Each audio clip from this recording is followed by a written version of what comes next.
The Dukes of Dice are brought to you by Tasty Minstrel Games, Arcane Wonders, Game Toppers, and listeners like you. Welcome to the Duchy. It's time for another episode of the Dukes of Dice podcast, a proud member of the Dice Tower Network.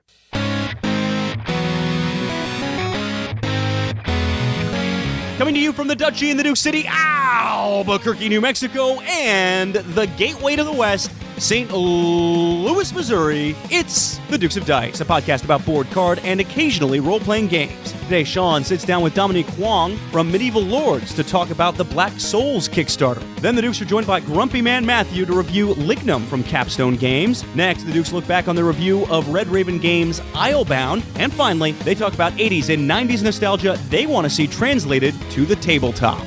And now, the Dukes of Dice.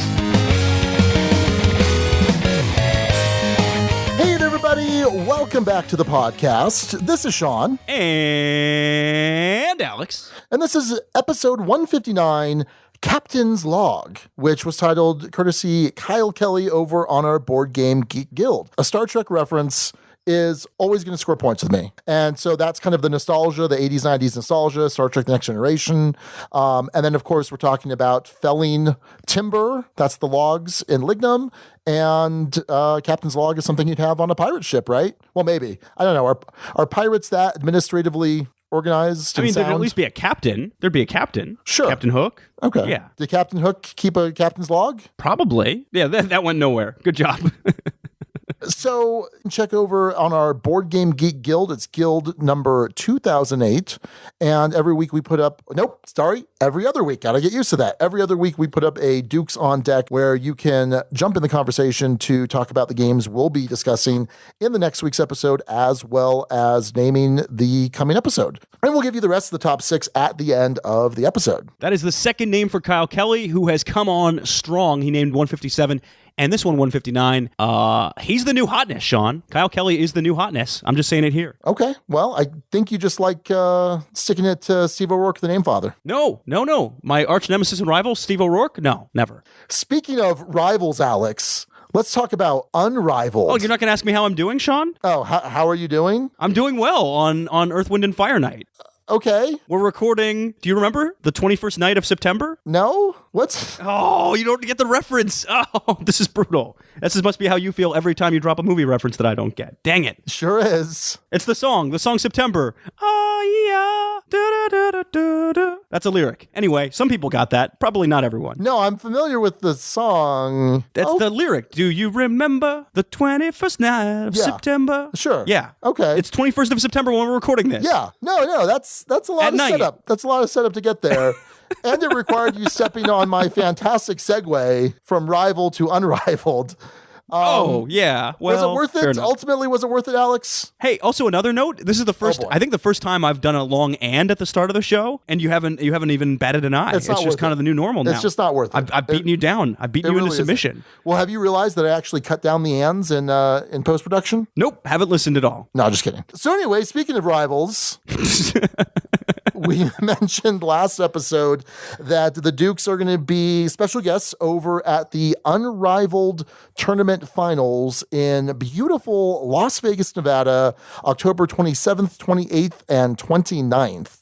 And it's going to be a good time. And if you want to come hang out with the Dukes, you can also hang out with Will Wheaton because he's hosting the finals. So that's pretty cool. He might be pretty busy though. We may not be as busy as Will Wheaton. Yeah, come hang out with us. Talk to a couple people who are in the Vegas area. Definitely cool if you come out, hang out with us. There are ways that you can buy tickets to the event, and we'll put some links in the show notes for that. But there's also a contest that you can enter. They're doing a random drawing, and it's going to be airfare, I think accommodations, ticket, admissions to the event, things like that. So if you want a free trip to Vegas, we'll put the link in the show notes as well. You can go to Unrivaled Tournament's Facebook page or go to Unrivaled Tournament, and this is all going to be aired on Oomba.tv, the live finals. So that's pretty cool. I'm excited. Are you excited for that, Alex? I am excited. I'm not sure exactly what we're going to be doing, but I'm excited to do it. Yeah, well, it'll be fun. It should be a lot of fun. Also, you've been a busy little beaver, I guess. Well, yeah, sure, why not? What? You've got one of your new just building my dam over here, gnawing on stuff. one of your Holding Court episodes went up last week with Mike Primo. Mike Primo hosts the podcast Knights of the Game Table, but he's also doing an organization called Path of Play.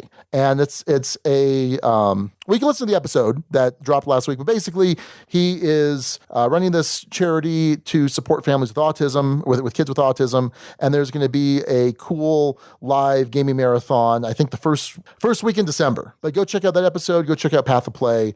And then also on the website, dukesdice.com, we've got a brand new review up from the Wham Boys, one of whom you'll be hearing from later. Wham Boys! Wham! Yep.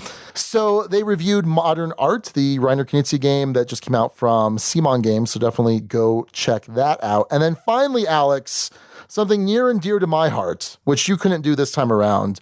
Draft Mechanic is running their second annual Fantasy Board Game League. And if I recall correctly, I am the reigning champion from last season. Isn't that correct? I'd hope you'd be able to recall that correctly. Otherwise, I'd diagnose you with some memory problems. Excellent. Good work. Good work, Chachi? No, I don't know. What? I don't know. I was trying to come up with something dismissive, and I don't know. This has been a really bad start to the show. It's an interesting start. It's some kind of start. But anyway, we are. You're 1-0 in the league. No one. Come on now. You don't need to brag. I won the. I won. You want to go vote for Sean if you want him to be 2-0, but don't vote for him if you don't. So that's it. Yes, but hey, my team name last year was the Dukes Double-Take, and I had we're the Fighting Dukes, the Fighting Dukes. And this year, because it's the second year, I changed the name to the Deuce, D-E-U-C-E, because I'm oh so clever, Alex. Duke-a-Doodle-Twos would have been better. No, it wouldn't. It literally would not have. I think it would have. My Duke-a-Doodle-Twos? No. Yeah. Deuce. And then you could have unleashed the 2 on everyone. Like you could have gone Jeremy and unleashed the 2. Your favorite movie, Deuce Bigalow, Male Gigolo, which is By the way, if anyone's a first-time listener for this episode, I am so sorry. Are you? Anyway, I am. Go over to draftmechanic.net/FBGL, because every week you can vote on who you want to win the individual matchups, which is going to enter you into a drawing for a $100 gift card to the online game store of your choice. Every week that you vote is an additional entry. So be voting every week over there and vote for the Fighting Dukes, the Duke-a-Doodle-Deuce, Alex. The Duke-a-Doodle-Twos. Oh, it's terrible. That's just terrible. All right. Hey, Sean, what have you been playing board game-wise? Let's talk about games. First off, I'm not going to go into too much detail, but I've probably played about 15 games of Through the Ages on the iPad, on the iOS version that just came out like a week ago, and it's amazing. It's super amazing. Oh my God, it's so good. I love Through the Ages. Anyway, that's not what I want to talk about. I want to talk about Deus. Remember Deus, Alex? We reviewed it a while ago. I do. Yeah. I really have enjoyed Deus. It's a game that's come out with some frequency since we've reviewed it. It's a great game. There's some resource management. There's this fantastic engine building. You have a hand management aspect. You have this hand of cards. You play a card out. There's 5 or 6 different building types, and there's a modular board that you're playing these buildings out to. But what's really cool is as you build multiple of the same building, their special abilities all trigger. So there's this cool little engine where you're getting more resources, you're trading them, you're generating resources, lots of cool stuff. Okay, but here's the thing. Finally, I got to play this with the Egypt expansion. So the Egypt expansion says get rid of the original deck of cards and replace it with this whole new Egypt deck. And it does a lot of crazy things. First off, a lot of these cards have these special abilities that trigger when they first come into play. So now they come into play, but then there's also the regular action that gets triggered in subsequent builds. There's also on some of these cards requirements that other buildings already be present in the region that you're building into.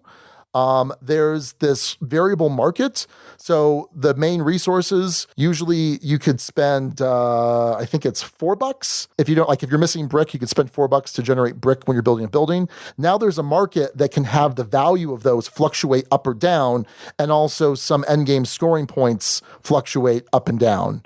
And then also the other big difference, there's several, but I'm just kind of touching on the high points here.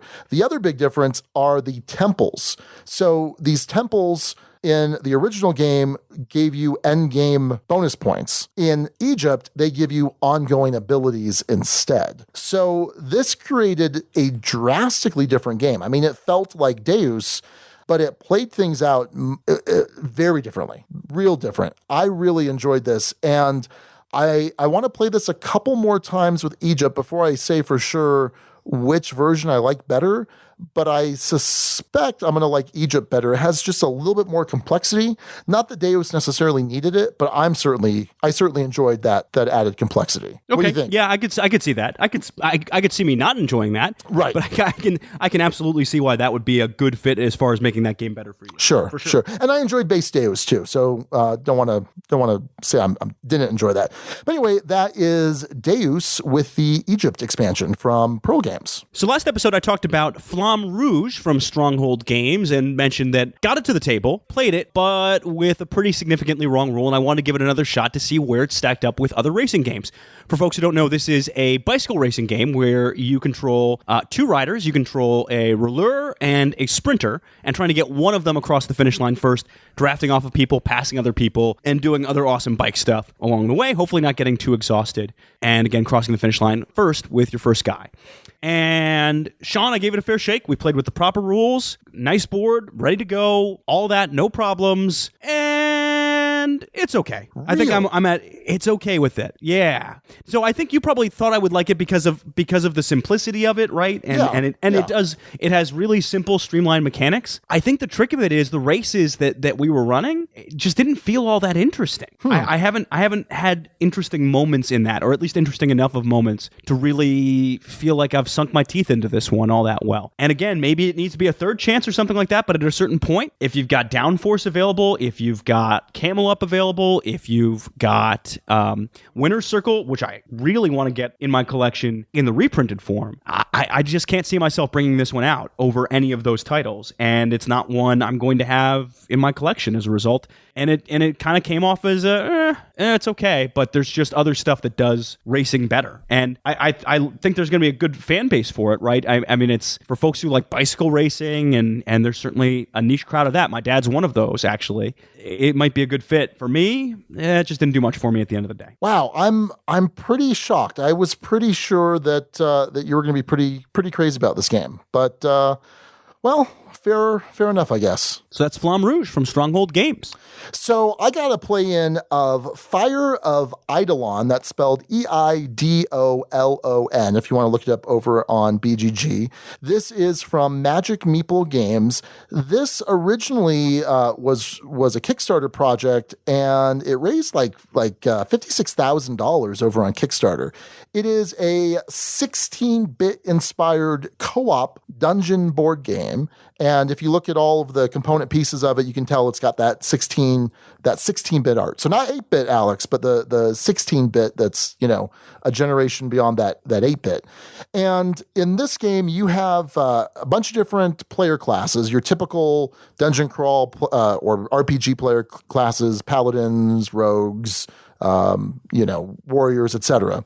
And what you're trying to do is to find these three special items, but you have to collect 6 matching tokens for those 3 items. Once you have those 3 items, then there's the Fire of Eidolon that you have to collect, but then the whole dungeon starts collapsing around you, and you have to get out. All the while, all of these cultists are amassing, and so you have to spend some time to deal with those cultists, because if too many of them gather in a single tile, then they'll perform their ritual, which will basically make that square disappear. And so at a certain point, if they make squares disappear that contain items that you need, you've lost the game. Or if certain squares disappear and you no longer have a path back to the exits, you have lost the game. So it reminded me a little bit of, say, why am I blanking? The desert game. Forbidden Desert? Leacock. Forbidden Desert, Forbidden Island. Thank you. Wow. Where you have kind of the rising ocean, or you have the sand dunes that kind of pile up. That's kind of like the cultists. Now, this has a bunch of different ways to play. There's a bunch of different scenarios. There's a bunch of different difficulties. And I think that if you're in the mood for kind of a lighter game, I would say this is even lighter than your Forbidden Island or Forbidden Desert. And I think if you're a big fan of the 16-bit or even the 8-bit style art, I think you're gonna like this. And clearly it did pretty well on Kickstarter. Like I said, raised $56,000. I wasn't crazy about it myself, but I definitely can see the appeal for people, like I said, who are into that type of genre, and for more gateway gamers, more family gamers. I think some younger kids will like, not younger, but that kids would like this, but wasn't necessarily something I was super crazy about. So that is Fire of Eidolon from Magic Meeple Games. It's interesting in that you think of Forbidden Island as pretty dang gateway so to think of something even a little lighter than that. Yeah, that might even be lighter than my tastes, but the art alone might be something worth looking at for me. Yeah, so, cool. I think you'd be interested in the art. Awesome. Well, I got into a play of something new, which also has awesome art. How about that transition, Sean? You like that? Let me Are you step proud of all me? over it now. Are you proud of me? Yeah, but I'm trying to step all over it. Like you stepped all over my. Go on. But it was a pretty good Earth, Wind, and Fire reference. You have to admit. I don't have to admit that. In fact. Okay. Well, good. I got in Spirit Island from Greater Than Games. That's the company, for folks who don't know, who also did Sentinels of the Multiverse and Bottom of the Ninth. They are also a local St. Louis company, and the guy who ran us through the game is the warehouse manager over at Greater Than Games, whose name I am totally blanking on and feel like a jerk for blanking on, but he ran us through the game, and we got in a 4-player of this one. It is a cooperative where you play spirits of this island trying to throw out invaders by destroying their buildings, destroying them, tearing down cities. You do that enough, you win, but if they build and damage the land enough and cause enough blight, your spirits can't do their spirity things, and you ultimately lose. It's really interesting thematically, Sean. Okay. And I mean that not in the Duke Sean interesting, I mean that in the, it's interesting, because you're playing as individually named, really cool, uniquely powered spirits, which if anyone's ever played Sentinels of the Multiverse, where you have uniquely powered, interesting superheroes, it's going to remind you a lot of that. And I think there's some definite similarities in how I feel about the game. I'm not going to get in too much into how much I received the game, because I think the intent, Sean, is for us to review this in 2 weeks. So, given that, I will just say this one has been hot, and I can absolutely understand why it's been hot. Okay. And I think it's more of a Sean game than an Alex game at the end of the day. So we'll see. Sean, you have not played this yet. You will be playing this over the next couple weeks in preparation for the review. I'm really curious to hear how you receive this one. I'm going to hold most of my thoughts until I get more plays of this in. Yeah, I'm pretty excited for this. I have a copy. And I'm actually leaving on a plane tomorrow morning. Not a jet plane. Well, it is a jet plane, but I didn't want to set up the song reference. Raquel and I are headed to Phoenix tomorrow to hang out with my buddies Ellie and Andy, and we're going to go to the Ben Folds concert. And your favorite. Yeah, my favorite. This will be my 5th Ben Folds concert. And I decided, I'm going to bring a game with me, probably a game that we're going to be reviewing soon. So I'm going to be packing Spirit Island with me, and we're going to get a first play in sunny Phoenix, my former stomping grounds. So we have one adjective per city. So it's beautiful Las Vegas. It's sunny Phoenix. What's Albuquerque's? Albuquerque is spicy because of the green chili. Spicy Albuquerque. I might have to add that to the intro. Please don't. The intro is getting long enough. I might. Well, yeah. Anyway, that's mostly a discussion about Spirit Island from Greater Than Games. Yeah, like 30% of that. You're going to hear more about that in the coming weeks. So that's sort of like a coming attractions for you. Well, speaking of coming attractions, Alex. Oh, he transitioned again. Let's talk about a game that's going to be up on Kickstarter pretty soon called End of the Trail from Elf Creek Games. So if I remember correctly, and I'll double check this, if I remember correctly, it's going to be going up either right as this episode airs or somewhere around that. So check out End of the Trail. We got a copy from Elf Creek Games, Dukel-we, because we're now in totally different states. So Alex, true or false? Sean likes multi-use cards. True. Oh, yeah. So this is a multi-use card game with building a poker hand with a push your luck element. Oh. So put all those things together, Alex. And it was designed by Stefan Feld. It was not, in fact. Okay. The 3 of the 4 things are true. So with those 3 things true, is this a game you think I like? I just on mechanics, yes. And you would be correct. So we kind of had a messed up 4-player play, but then I got a 3-player play of this in, and it's really good. So this is a prospecting game. You're an old-timey prospector, and it lasts 3 rounds. You have this, is it a 4x5? I can't remember if it's 4x4 or 5x5 grid of these different terrain types that are these tiles, and they're worth some amount of gold, 0 to 6. Different terrain types, like plains are worth less, more than likely, whereas the mountains are worth more. And what you're doing is, I forgot. Oh my God. Auction. There's an auction in this too. Oh. Okay. Multi-use cards, auction, poker, press your luck. Holy cow. Yes. Right? That's a good checklist. Yeah, that's really solid.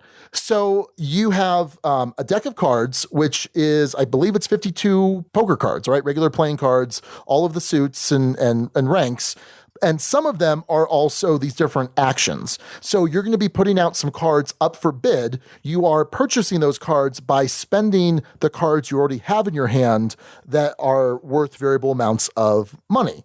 Then, once you finish this bidding, then you're going to pick up to 3 cards from your hand to lay down face down, which are going to be your actions in the prospecting phase of the game. You all simultaneously reveal them, and then you're all going to go around the table until everyone has claimed one prospecting tile. So what you'll do is you'll choose one of the 3 cards you've played, so everyone knows what available actions you have that round. And maybe it's a donkey card. So like the donkey card gives you access to look at cards in the first 2 rows, whereas the oxen, I think I might be confusing the animals here. The oxen gives you access to the first 3 rows, whereas a horse action gives you access to all of the cards. And what you'll do is you'll look at one of the tiles of your choice. Secretly, you'll see how much it's worth. You can either right away claim that as your prospecting spot, cool, it's yours, or you can say, I'm going to push my luck. Everyone else gets a turn. When it comes back to you, you can go check out another spot. If it's worth the same or more, you can then claim it. But if it's worth less than the first one you looked at, you bust and you don't get to claim it. And that's kind of a problem. Then there's some special cards which kind of let you get in on someone else's turf, or maybe look at 2, pick 1. So you do all that. Now, of those cards that you've selected to play, you're now able to put some into your hole. Basically, you're forming a poker hand, and at the end of the game, whoever has the best, well, not the best. Yeah, that's true. Whoever has the best poker hand is going to get a bonus prospecting tile, and you're going to get some amount of gold for the rank of hand that you've managed to build. So you're scoring points for the poker hand, you're scoring points for the value of the tiles that you've prospected, and I think that's it. So yeah, that is End of the Trail with a lot of awesome mechanics. It almost feels like, no, that's not true. It doesn't feel like, it almost sounds like there's one too many mechanic in there for this weight of game, but I think it works. I think it's pretty solid. Will I like it? I think so. I think you would. You like auctions. You like multi-use cards. Maybe not necessarily as much as me. I mean, you love Motainai. Oh yeah. You like Push Your Luck. You enjoy that aspect. I do. And I do. What was the other thing? I forget. I don't know. It all sounds great. Yeah. Oh, poker hands, which you're probably so on, right? You like. I tend to like it better than I don't. Like yeah. I liked pyramid poker. Oh yeah. That's true. So anyway, that is End of the Trail from Elf Creek Games, and it should be up. If not now, by the time you're listening to this, it should be up pretty soon on Kickstarter. So definitely recommend checking that out. So Sean, I'm going to read you a list for my last title here. Okay. Board Game Quest, Geek Dad, Rahdo Runs Through, Actual LOL, Shut Up and Sit Down, The Dice Tower, Game Boy Geek, Secret Cabal, Dukes of Dice. Hey, that's us. How do we get on that list, Sean? I don't know, Alex. How did we get on that list? Well, you actually know. So I do know. Nice try. Nice try, Sean. This is fun theater we're putting on here. Yeah. So we have to dance around this in a little bit, and I'll explain why. We are on a list of folks who got an early advance copy of Charterstone. Oh That's my God. from Stonemaier Games. Yeah. Charterstone from Jamie Stegmaier and the folks over at Stonemaier Games. I've been going to Jamie's game nights since coming to St. Louis, but Jamie's been a longtime friend and listener of the show. I don't know about fan, but certainly listener of the show. Let's just say listener. We'll call it listener. That's fair enough. Sorry, Jamie. Fan sounds weird. Fan just sounds weird. Yeah. For anyone. we were included on that list, and so Sean, you received that advanced copy pretty recently. Have not started playing. I have started playing. I'm actually playing with Jamie Stegmaier in a group of 6 of us. I am not talking about anything games details wise, reaction wise, spoilers, anything. In fact, if you want to find out a ton about this game, go to Rodney Smith with Watch It Played, as he has a rules video already up for all of this. He got it turned around lightning fast. We are embargoed on this until October 18th, which means you'll be hearing our full thoughts on the game in some form. I think, Sean, you had some plans for some forms. On this episode, though, you'll be hearing it the following Monday after that embargo lifts. Right. So on the 18th, go over to our YouTube channel, because we're going to put up a playthrough of the first game. There's going to be some spoilers there. I'm also going to probably do kind of a very brief overview with first impressions in a separate video. The plan is for Wham to do a review over on dukesofdice.com, and then about 5 days later, you'll hear our full review on the podcast. But in the meantime, we can't post pictures on Twitter. We can't talk about the gameplay because, like you said, full embargo, Alex. Which is a smart idea, I should say. Right. No one's rushing. No one's racing to be the first to get information out there. We've got time to really enjoy it. And so, yeah, I don't want to say much more for fear of violating the embargo and having Stonemaier sanction us. So, I don't want to get booted out of my only game night here in St. Louis. That'd be bad. And I will say there was some minor backlash in different places, mostly Twitter, and not a ton of it, really. Most of it was, hey, cool, or not much. But to address, I guess, some of that. And yeah, I mean, the truth of the matter is there are going to be interesting conflicts that come up more and more the longer that Sean and I are doing this podcast. For me, especially, given that I am now in the industry. I am a legit industry insider. Well, okay. I know some stuff and some things, but I don't know if I call myself a legit industry. Yeah. Okay. I'm not going to be appearing on Board Games Insider anytime soon. I'll put it that way. And quite frankly, I don't know nothing about nothing is sort of how I felt on some days doing this. I'm getting better at it.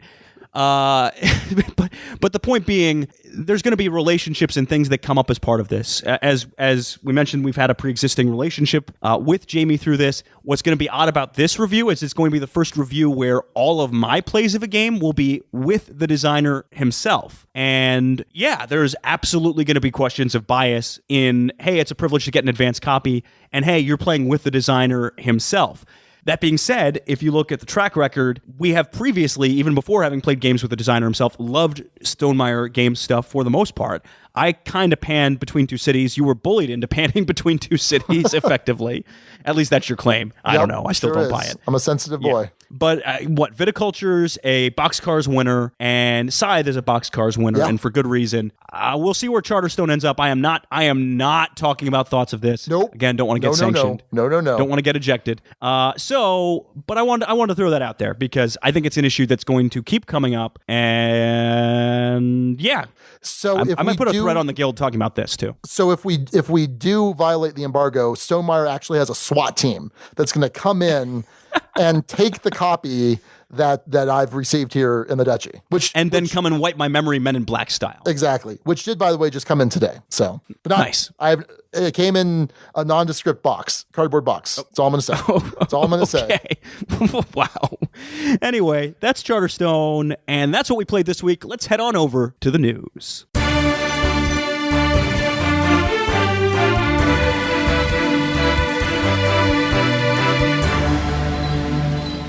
All right, first up in news, something Sean is way more excited about than I am. Android Netrunner is getting a revised core set. Sean, what does this mean? Because I don't really know. First off, I'm actually not excited about this, Alex. What? Yeah. So Android Netrunner, which is one of my favorite games that I'd never get to play. It would potentially be on a top 10 list of mine, but for some reason, any of these lifestyle games, I've kind of not really included on my top 10 list recently. So anyway, the reason I'm not necessarily excited about this is because this isn't introducing anything new to the game.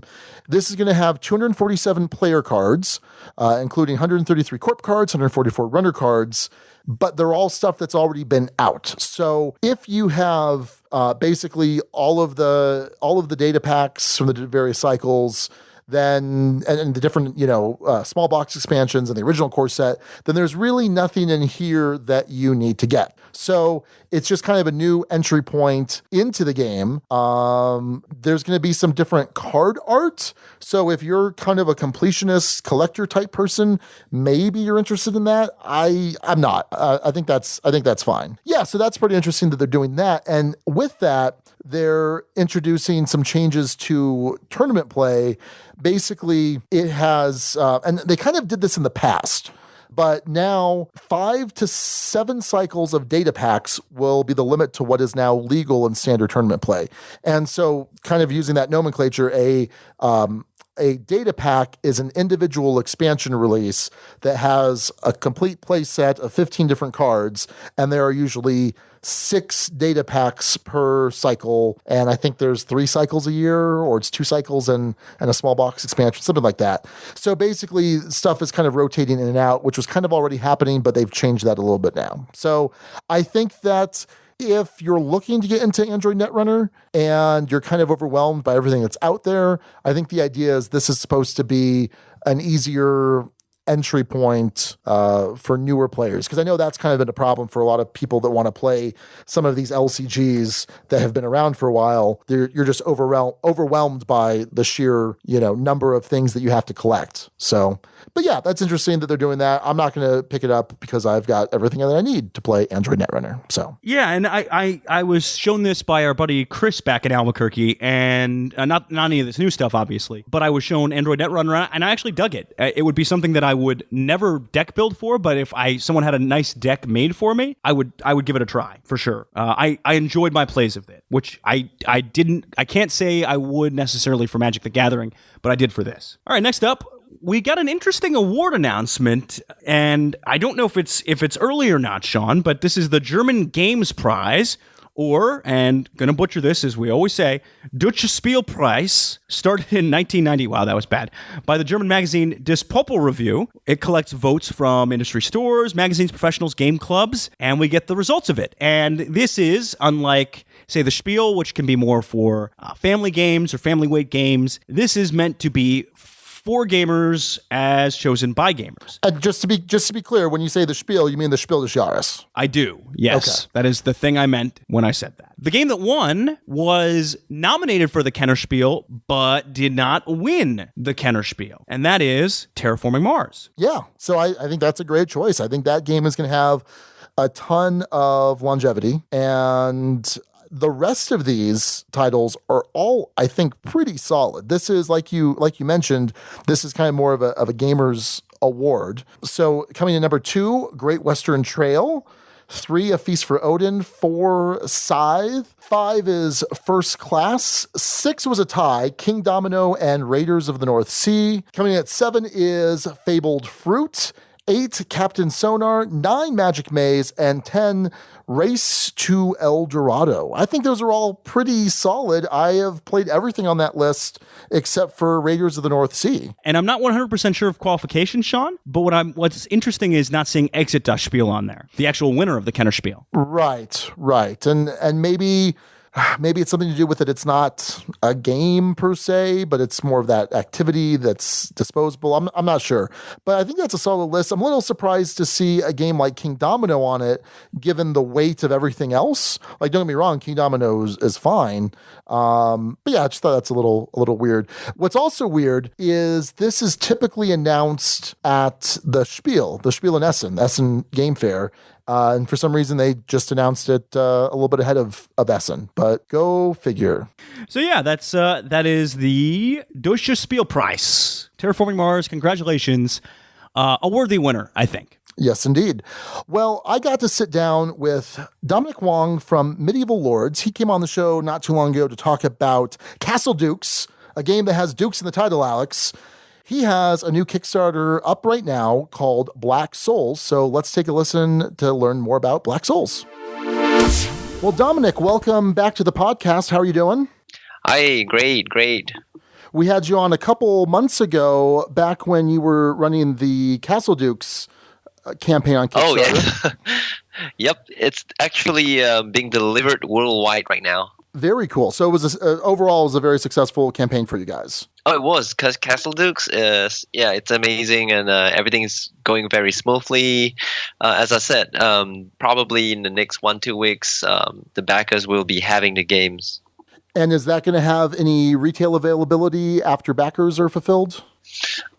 We're talking to some distributors, so it's possible that it will go to retail maybe in a month or two. Yeah, okay. Possible. All right, very cool. So you have a new project up on Kickstarter, and when this interview airs, it's going to be about a week left or so in the campaign. So if people want to go check it out, they need to go check it out right away.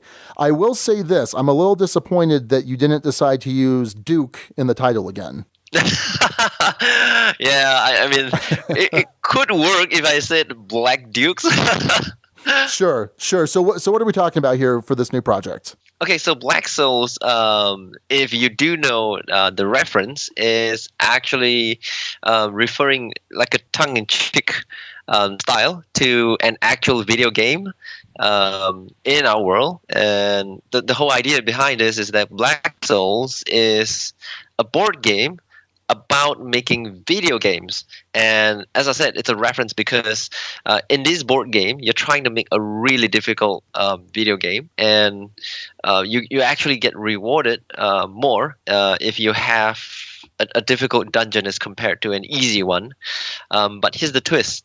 If you do a really difficult dungeon, you then have to you'll have to lead a whole party of playtesters after that through the very same dungeon that you just created. And if you get wiped out by it, you kind of don't really get a lot of points. So it's a little bit of push your luck, I guess, but sure. Not so much on that. It's more on planning, because you know what I mean. You have to push and make your dungeon difficult, but don't do it too difficult, because you're gonna have to run through it later. And if you get wiped out by your own dungeon design, then it's a little bit too difficult, and you don't get too much point for it. So you get the whole chemistry there, right? So I thought what was pretty interesting here was you could have set this up just as you're building a dungeon, but you didn't. You set it up as you're designing a game, a video game, and that is to build the dungeon. So it's kind of a meta level. And maybe you kind of answered this earlier because it's kind of referencing an existing video game, but why make that decision to not just say, oh, well, you're just designing a dungeon, but kind of taking a step back and say, well, you're actually a video game designer who happens to be designing a dungeon. What was the thought process there? Right. Okay. So you're right that this is a larger scale, and dungeon, actually we're using it very loosely here. It's more for layman term. In the game itself, you saying dungeon wouldn't be very accurate, as you just pointed out, because dungeon in the game is actually just one of the types of tiles. There's also forest, and there's also cave, and you're basically doing a whole level. It's a whole dungeon crawler. It's not just a dungeon. It's a whole level of the game, and there are special tiles like taverns. You get across special things like chests, treasure chests, and even shrines where you get to revive or resurrect dead members. So it's kind of a whole level rather than just a dungeon. Okay. So if people want to take a look at the Kickstarter, what is the cost for them to get in on this game? At the moment, it's about $39 US, and we've got shipping to the States for just 10. Can you do me a favor? Can you say that again? You kind of cut out there a little bit. Okay. So it's $39 for one copy of the game. We're talking about US dollars, and the shipping is $10. Okay. So that's a pretty reasonable entry point there. So right now there are 1 million games on Kickstarter. So what is it that you think sets your game apart that you think people should definitely give this a look at? Okay, so the first thing going for it, as I mentioned, is that it's heavy with the theme, and it's really unique, a really unique approach. You don't see a game like this every day, where it's a board game that you're actually designing a video game. So it's a board game about designing video games. And that's a really strange setting in the first place. And when you get into the game, as I said, it's dripping heavily with the theme. Even the player boards, they come to you looking like tablets. Right. You know how level designers actually use these tablets called I think Wacom or Bamboo, all these brands where they have this digitized pen. So you actually see it in the UI of the game itself. It really looks like an actual tablet. And well, we decided to work with the folks from Munchkin. So it's got that really nice mainstream feel to it because we don't want people feeling depressed about the game because it's kind of brutal. So yeah, we want to set the tone right with the correct art. So this kind of tells you the people like, hey guys, this is a brutal game, but it's it's not meant to be gloomy and that kind of thing. It's more mainstream. Sure. So yeah. Well, and so one of my favorite games is Millennium Blades. And in Millennium Blades, it's not a CCG, but you're playing a game that's about a CCG. And I don't know what it is about taking that step back and taking having that meta approach to it, like you're doing here with Black Souls, but for some reason that makes it so much more interesting to me in my mind. I can't explain why, but I like that. I think that's really cool. And I appreciate that little extra effort that you guys put into it. Well, it's funny you mentioned this because at Gen Con we had quite a ton of demos going for Black Souls, and there were a couple of Millennium Blade fans. Okay. And they were actually saying how they enjoyed games like this where it's a meta in a meta. Right. And it makes the whole game angle feel different.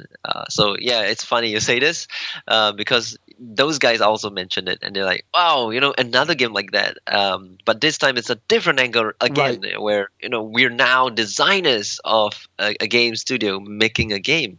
It's not the Millennium Blades one. That's where you're controlling a player playing a card game. Right. So in this case, you're designing a game in a game. No, I love it. I love that. And I don't know what it is, like I said, about that concept, but it really kind of piques my interest more than it might otherwise. I don't know. So I applaud you for taking a look at that. So this is ending pretty soon, like I mentioned. And, I asked you this last time you were on, but after Black Souls is done, are there more designs, more games on the horizon for Medieval Lords? Oh, yeah, definitely. We have a whole slew of, it's a long pipeline, actually.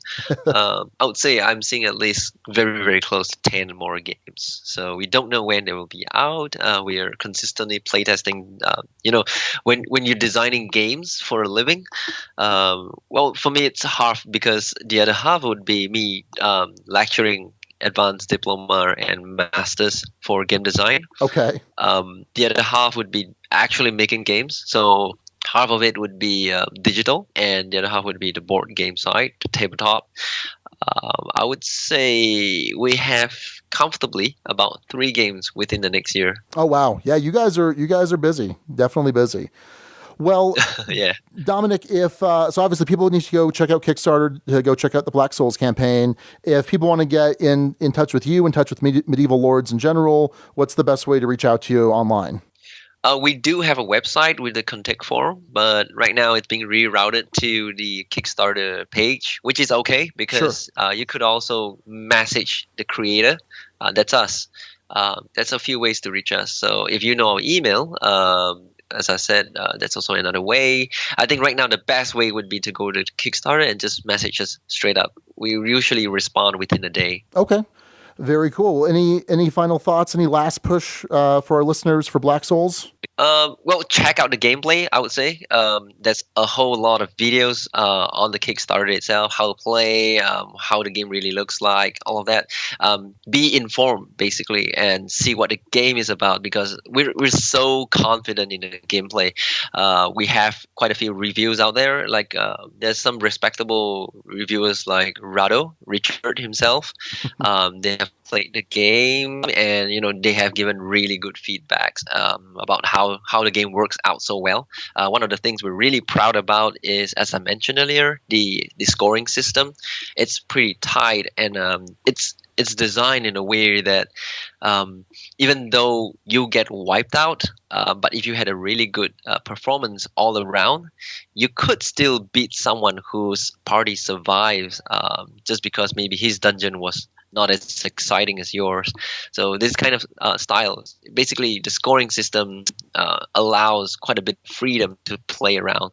Yeah, so as I mentioned, be informed, know what you're getting into, and when you really see the videos, I believe you guys will be pretty excited about getting the game as well. Very cool. Well, Dominic, thanks for taking the time to tell us a little bit about Black Souls. Yeah, sure. Thank you for having me.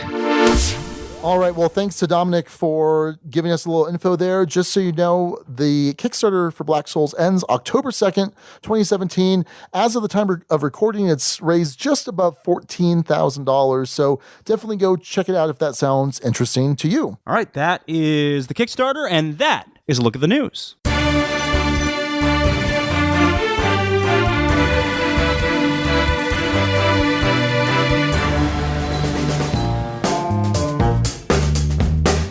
I'll be honest with everyone out there, I'm a little sad to see the Dukes of Dice going from a weekly podcast to a bi-weekly podcast, but that's okay, because there are a lot of amazing other board gaming podcasts.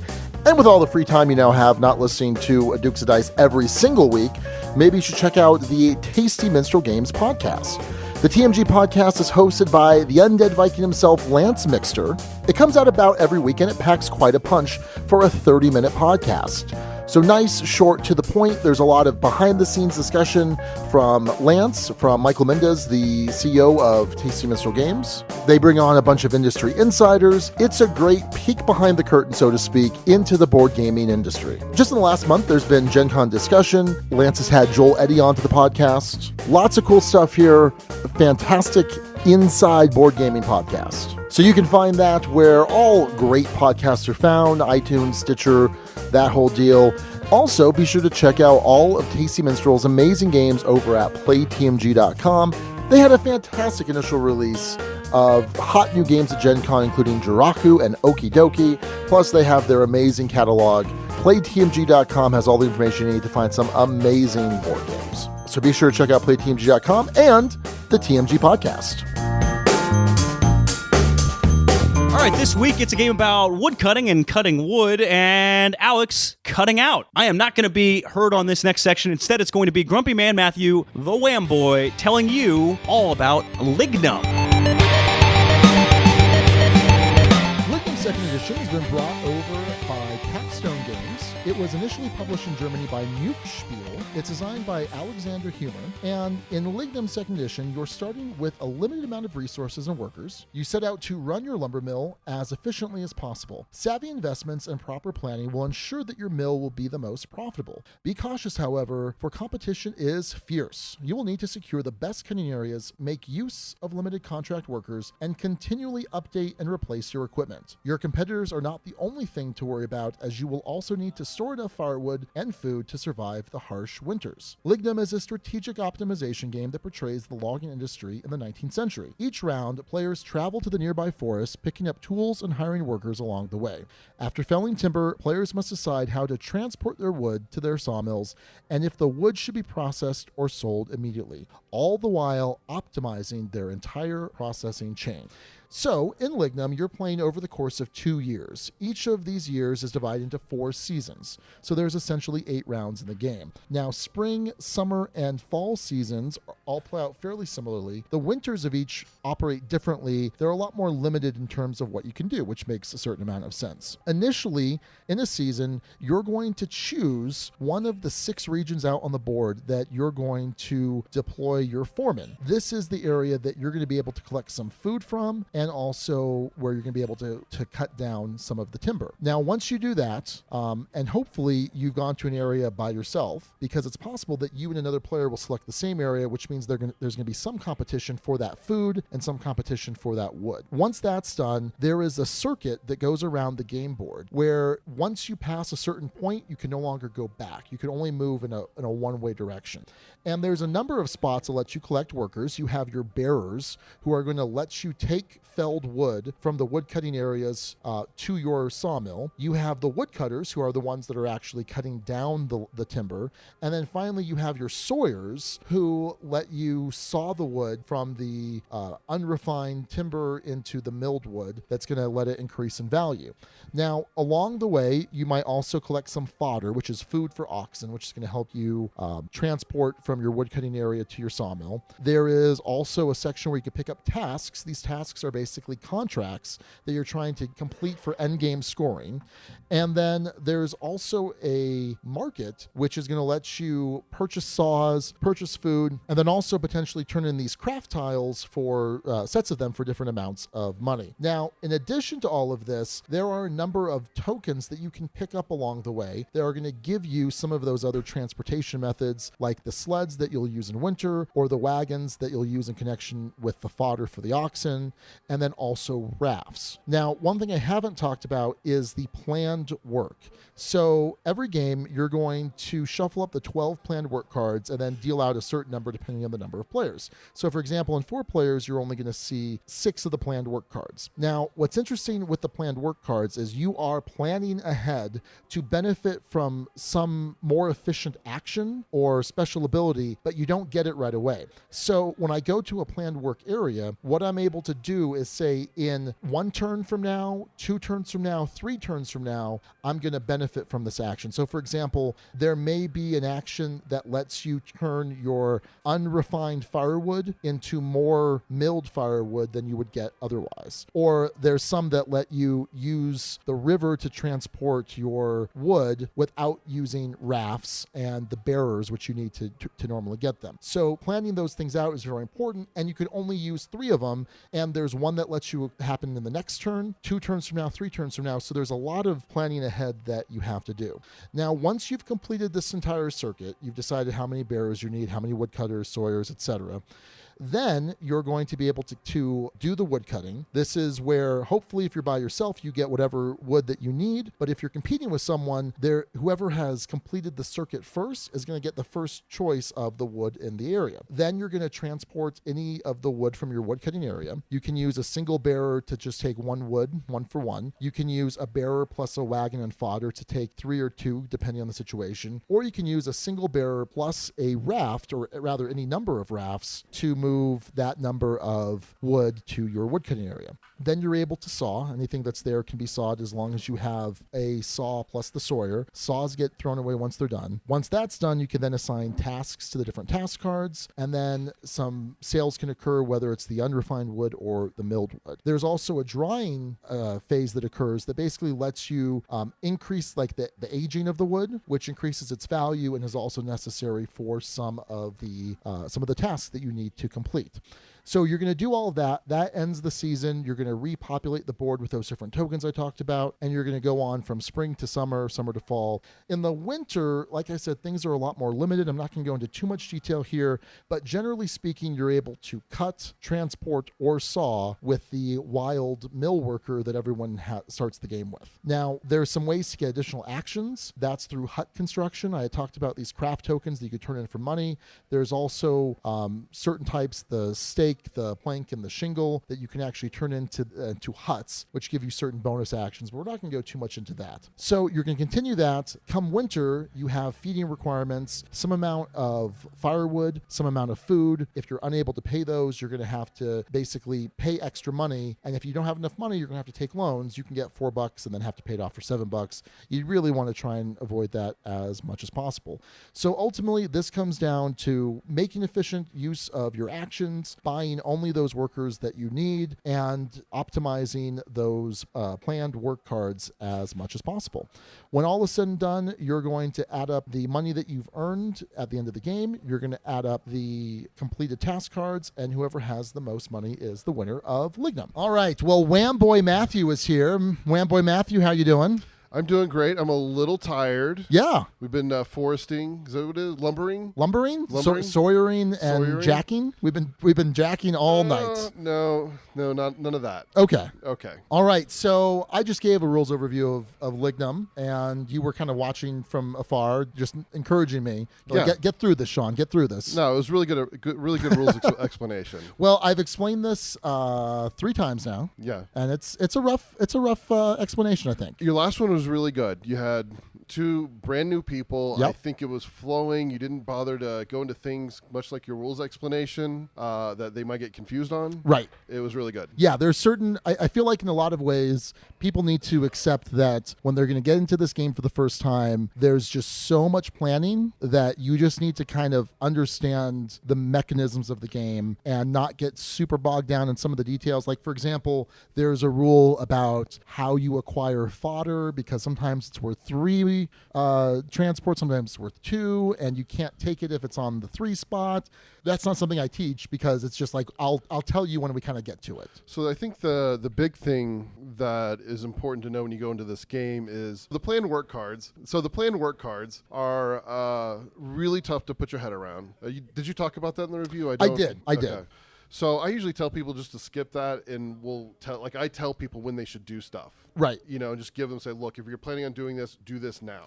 Well, so far in all of my teaches, it's been the last thing I teach. Yeah. Because I've now taught the entire circuit. I've talked about all of the phases that occur. I said, okay, now that you have, in theory, a basic understanding of the game, now I'm going to tell you how you're going to break the rules and do things more efficiently. Yeah, and it is necessary to, I think, do all 3 if you're really going to succeed at this game. So I think your first game is kind of a throwaway. Just enjoy the ride and figure stuff out your first game and not have too many expectations. And when you say do all 3, you mean benefit from all 3 of your planned tasks. That's correct. Because you have 3 sets of tokens. You can't screw that up. A 1, a 2, and a 3. Yeah. Yeah. No, this last game. So every game, I've managed to use all of my planned tasks, and I've used them to some usefulness.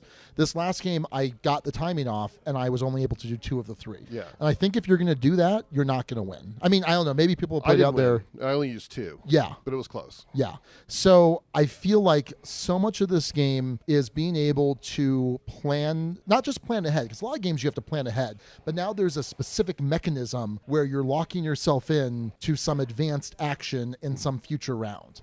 And that's what sets this game apart, I think, from a lot of games. So what I like about Lignum is it's you have to decide, first of all, kind of what you're going for and have some focus. Then you have to look at the board and see what you can get for cheap that doesn't hurt you. Sure. And then you have to figure out what you can have to go like strong for. Like if you have to move way up in the track to go find certain items, you have to make sure you're very aggressive when you need to be aggressive, because any one of those things will mess you up. The game, our 3-player game that we did, you and Cameron were just going at each other. Yeah. And I was like Little Red Riding Hood, just going around just picking up stuff off the forest floor. And that was a really good game for me, so I appreciate that. And there was no big bad wolf to keep you in check. No, I think I was the big bad wolf. You were both Little Red Riding Hood and... It was awkward. It's very meta. Yeah. It's very meta. Yeah. So let's talk about the rule book real quick. Okay.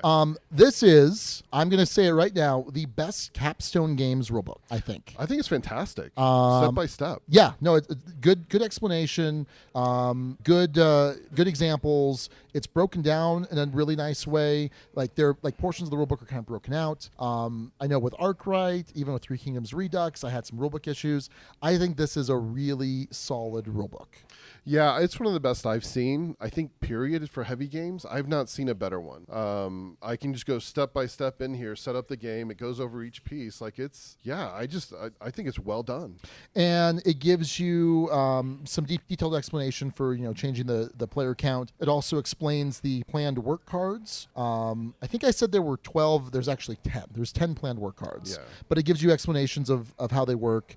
And I think it's a really solid rulebook. Yeah. By the way, just point out that this was a review copy provided by Capstone Games, just for full disclosure, throwing that out there. So component and arts, Matthew. Component and art, singular art. Let's talk about the art. What do you think of the art for Lignum? Wow, I don't like it. Yeah. Here's the thing. I tend to be more of a heavy gamer. Sure. It's a minor quibble for me. I can see everything. Everything makes sense. I know exactly what I'm doing. Like, I don't have a problem. There's a few issues when in the forest areas where you're competing for cutting wood, you can't see the numbers. So you're trying to put things and find things in the right place, and it's hard to do. So some of that stuff, it's minor, but it's there. They do a good job on showing where all the different spots are. So, and I can read most everything. The different action spots. The action spots. But as far as just the general look, it's not something that I'm really going to condemn this game for. Sure. But if you care about that kind of thing, I think it's a little bit of an issue. I think the coloring on some of this is not good. So we did have a few issues with the color. We had the black and browns that bled together on the cards. Right. So there's three types of wood. There's firewood, there's softwood, and there's hardwood. And it's basically a light tan, a brown, and a black. And I think as far as the components go, they're fairly easily distinguishable. But on the cards, they're kind of hard. Cards. The task cards, even on the cards that have you randomly seed the board every round with new wood, they can kind of be a little hard to differentiate depending on the lighting, depending on people's eyesight, things like that. It's a very minor thing. I think they did a great job on the colors of the meeples. Every one of them is very distinctive. I think if you're colorblind, you're not going to have any problems with that. But I think even me not having colorblind issues, that black and brown was so close, I couldn't tell. Sure. Yeah. So I other than that, like, that's a big thing. The rest of the board looks okay, but there's enough differentiation, the color, that I can see it from afar and I don't have a problem. Right. But the look aesthetic, it's okay. Yeah, I'm not crazy about it, and I'm not someone that is turned off by the look of a game. I mean, so I remember at Dice Tower Con, my buddy Alan and I were playing Combat Commander Sunday morning, and Alex walked over, and he was just like, nope, because it looks terrible. But the gameplay is solid, and I would say that here, this...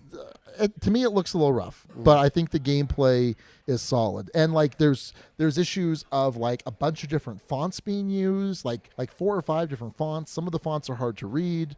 Like there are aspects of the look of the board that I think is solid, but as a whole, it's functional. Yes, but it's not necessarily aesthetically pleasing. Right. But I have no problem with the function. Sure. Yeah. No, I'd agree with that. Yeah. As far as the components go, you've got a ton of wood bits. You have discs for the unrefined wood. You've got the little Catan roads for the milled wood.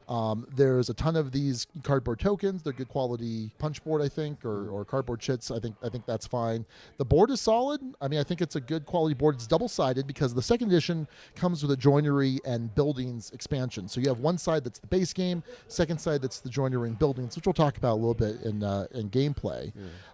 So I think that the component quality is solid. The cards are good quality, although I think the artwork and some of the colors, graphic design are kind of uninspired, and the fonts are a little confusing. Yeah. But so I'm not sure that, I don't think Capstone did a lot. I mean, I think they kind of took what they had from the first edition and... Yeah, I did play the first edition, and it is, I think, pretty much the same. Like, I don't see any differences except for the expansion. But I do applaud Capstone for adding it in there. And I may be wrong about this, but I'm pretty sure it wasn't in the original. And adding it in there and putting it on the backside. I think that's brilliant, and I love when they use both sides of the board. Yeah, no, absolutely. Absolutely. So a little rough on it for art and components, but let's talk about gameplay, because I think we're both in agreement. That's where this game really shines. And I'm going to preface this by saying I am super terrible at Lignum. I am so bad at this game. My first game was 2-player against Raquel. She more than doubled my score. More than doubled. It's not that hard. I think I doubled your score on the second one. No, you didn't. 3-player. No, you didn't. Oh, 3-player? No, you didn't. No, you didn't. I was in the 50s and you were like 70. I thought you were in the 30s. No. We're going to look at that I can pull it up. I can pull it up on my BG stats. Okay. I felt like I was in the 50s and you were in the 30s or 60s. So what is it about the gameplay that you find appealing or fresh or however you want to frame it? Well, one of the things that really appealed to me, so originally I heard about this on heavy cardboard, and the theme alone is very interesting to me. It's like 18th century lumberjacking in Germany that immediately just kind of perks me up there. I'm like, okay, well, that's something I haven't done before. And so then I learned a little bit more about it, and it has this street. And I don't know what the mechanic is called exactly, but it's the one we played in Francis Drake. And the part I love about Francis Drake the most is going down the street. and you can only go you can never go backwards on the street. You can only go forward. So you're really trying to plan out and figure out what do people need, and what are they going to go for, and what can I get away with. And I think that's amazing. I love this mechanic. I hope I see it in more games. The street is amazing. I'm calling it linear action selection. Yeah. And it's similar to Tokaido, to Glenmore, Francis Drake, like you said. Yeah. Although the difference here, like in games like Tokaido or Patchwork, for example, the person in the back keeps going until they're no longer in the back. Here you maintain a turn order, but it still has that function of you're jumping ahead to make sure you get a certain spot because you really need that spot, and you're foregoing a bunch of other things that you're not going to get a chance to go back and get. Well, I had forgotten about Tokaido, but I prefer this way more than in Tokaido. I think this way really puts a lot of tension in your moves, and I like that. And the second thing I really like is the whole competition in the forested areas for food and for lumber. Trying to figure out where people are going to go. Again, I don't remember everything you said in the overview, but if two players go in the same space, and there's it has to be an even distribution of food, so someone can have what you really needed. You needed 2 food, you only get 1, or sometimes you get no food. Right. And I think that's amazing. I absolutely love that too. Yeah. So, like I was saying, I am super terrible at this game, but I want to keep coming back to it because I feel like the basic mechanics. You take out the planned work for a second, and it's not too complex. Those basic mechanics. It's a little frustrating is not the right word, but it requires advanced planning that you have to get. Well, you have to get your bearers ahead of everything else, right? So before you realize how many woodcutters you think you need or how many swords you think you need, you're deciding how many bearers are you getting. And the bearers can be really inefficient. One for one, they just put it on their shoulder, come walking down. Or you've got a bunch of rafts, or you've got your carts. And so in a sense, to me, it almost intuitively feels like things are out of order, which requires more planning, right? So right off the bat, you've got to be planning. Like, not to the extent that I'm playing an 18xx game or say Arkwright, where part of me wants like a spreadsheet in front of me to help me figure things out. But I almost feel like I need to plan this out because money is tight. Money is super tight. You start the game with 5 money. Every single worker you want to buy costs you $1, with the exception of the Sawyers, sort of. Everything costs $1, pretty period, much, except for planned action. But that's a different story. Well, and they may cost you money, especially later in the game, because basically the first token on a planned action card is free, and then you're paying $1 for every token that's already on a planned action card that you're playing it on. So that becomes more interesting. Do you rush and get the free stuff? The brilliance in this game is the fact it's reinforcing the same behavior over multiple different types of actions. So you're constantly reevaluating the same things. Is it worth this money? Is it not? Is he going to go for this? Is he not? I love planning. It is one of my favorite things to do. I love it in Arkwright. And this game, I think, is uber planning. Like, it is super hard planning. And as much as you think you can plan out the route you're going to take, how you're going to go about that circuit, the random token placements. So you've got a couple things. You're going to get your rafts through those random tokens. You're going to get your carts. You're going to get the sled for the winter. But then there's also a bonus money. There's bonus food. And then there's the tasks, which you can either, again, sell for money. Not tasks. The crafts. The craft work, which you either sell for money if you have matching sets of them, or turn them into some really powerful bonus actions through the hut construction. And so you may decide, oh, okay, well, I'm going to go here and then here and then here, but just the way that those things come out, you have to completely change your plan, because all of a sudden maybe the carts that you're kind of counting on wind up late in the path, and there's no guarantee that if you grab that fodder that those carts are going to be available to you. Yep, that happened to me. Oh yeah. So what I like is that based on the random placement of those tokens, you can't really just kind of run through the same thing over and over. It's kind of like Great Western Trail, right? Mm-hmm. At a certain point, you've built your buildings a certain way, and you're just going to kind of run through, rinse and repeat, which is fine. I like it in that. Here, you can't really do that. Yeah, no, you're constantly evaluating, and I think one of the keys to this game, this is one of the reasons I like it so much, is that you have to figure out how to get things into your supply and then be able to use that later in the game to your advantage. Like the only thing I messed up on was I grabbed a raft. I couldn't use it, but that's okay.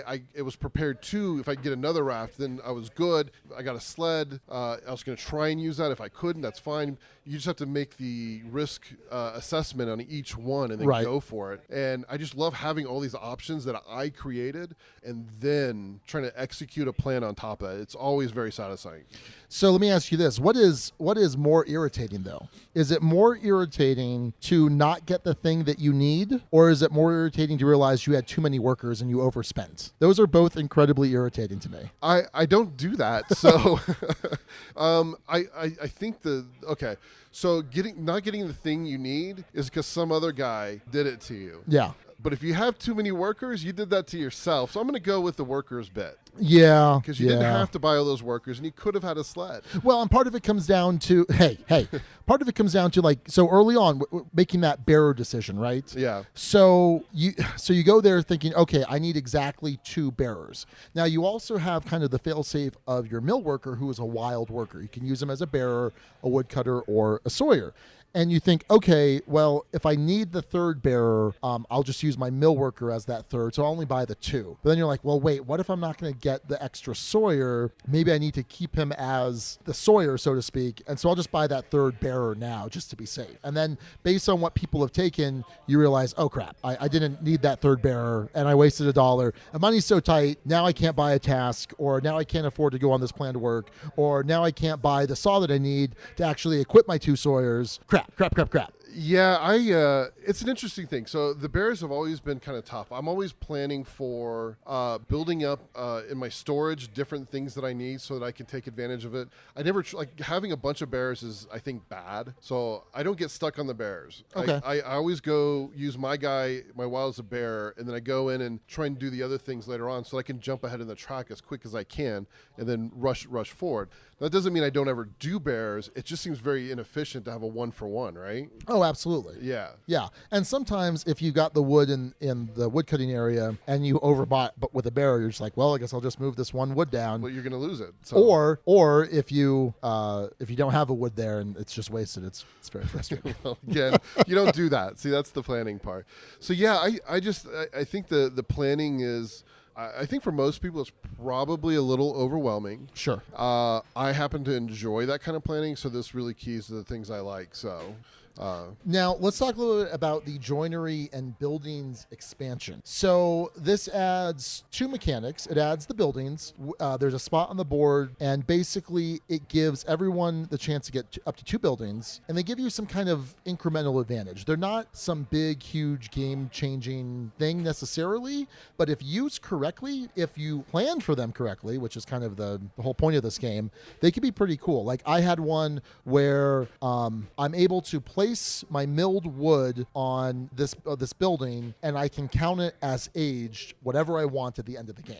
Oh, that's really good. Yeah, but once it's there, I can't sell it otherwise. So if I, like, for example, I put a firewood down just in case I was going to get a task that needed aged firewood. I didn't get it. So I lost out on $1 there. But again, if I had planned better and if I had task cards earlier and was able to just kind of funnel a bunch of wood in there, that would have been good. You had one that let you not pay for the planned work, to place your tokens on the planned work cards, which in one turn saved you $3, probably saved you, what, $5 over the course of the game? Oh, at least. That was huge. Yeah. Especially the last turn when everybody's trying to use the same thing. It was very powerful, but you're only using it once or twice. There's other ones that give you things you can do every turn. Right. So it's a big trade-off there.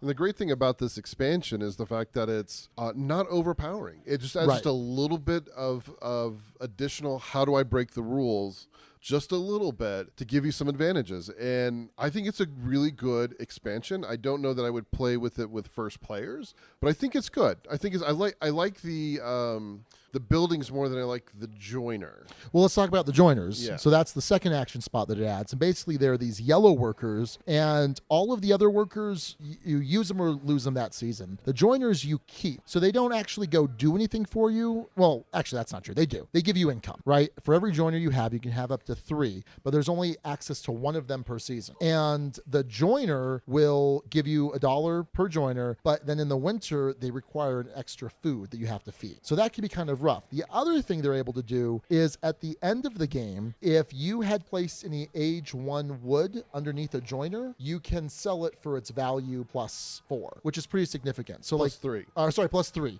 There's a building that turns that +3 into a +4, right? +3. So for example, if you have hardwood, by the way, you can't sell hardwood in its unrefined form. You can only sell it in its milled form, and it's worth $5. You put it in the joiner, and it's $8, which is pretty solid. And you can have 1 of each type. So if you are able to get all 3 joiners, and you're able to put 1 of each type of wood in there, that's an extra 19 points, 19? or 16 maybe, because I was counting the +1s for his bonus building. It might have been 8, 17, 5, I think. 17, I think. Yeah, okay. Yeah, 17 points. That's pretty significant. Well, it's at least half of your scores. Wow. By the way, I looked back at our 3-player game with Cameron.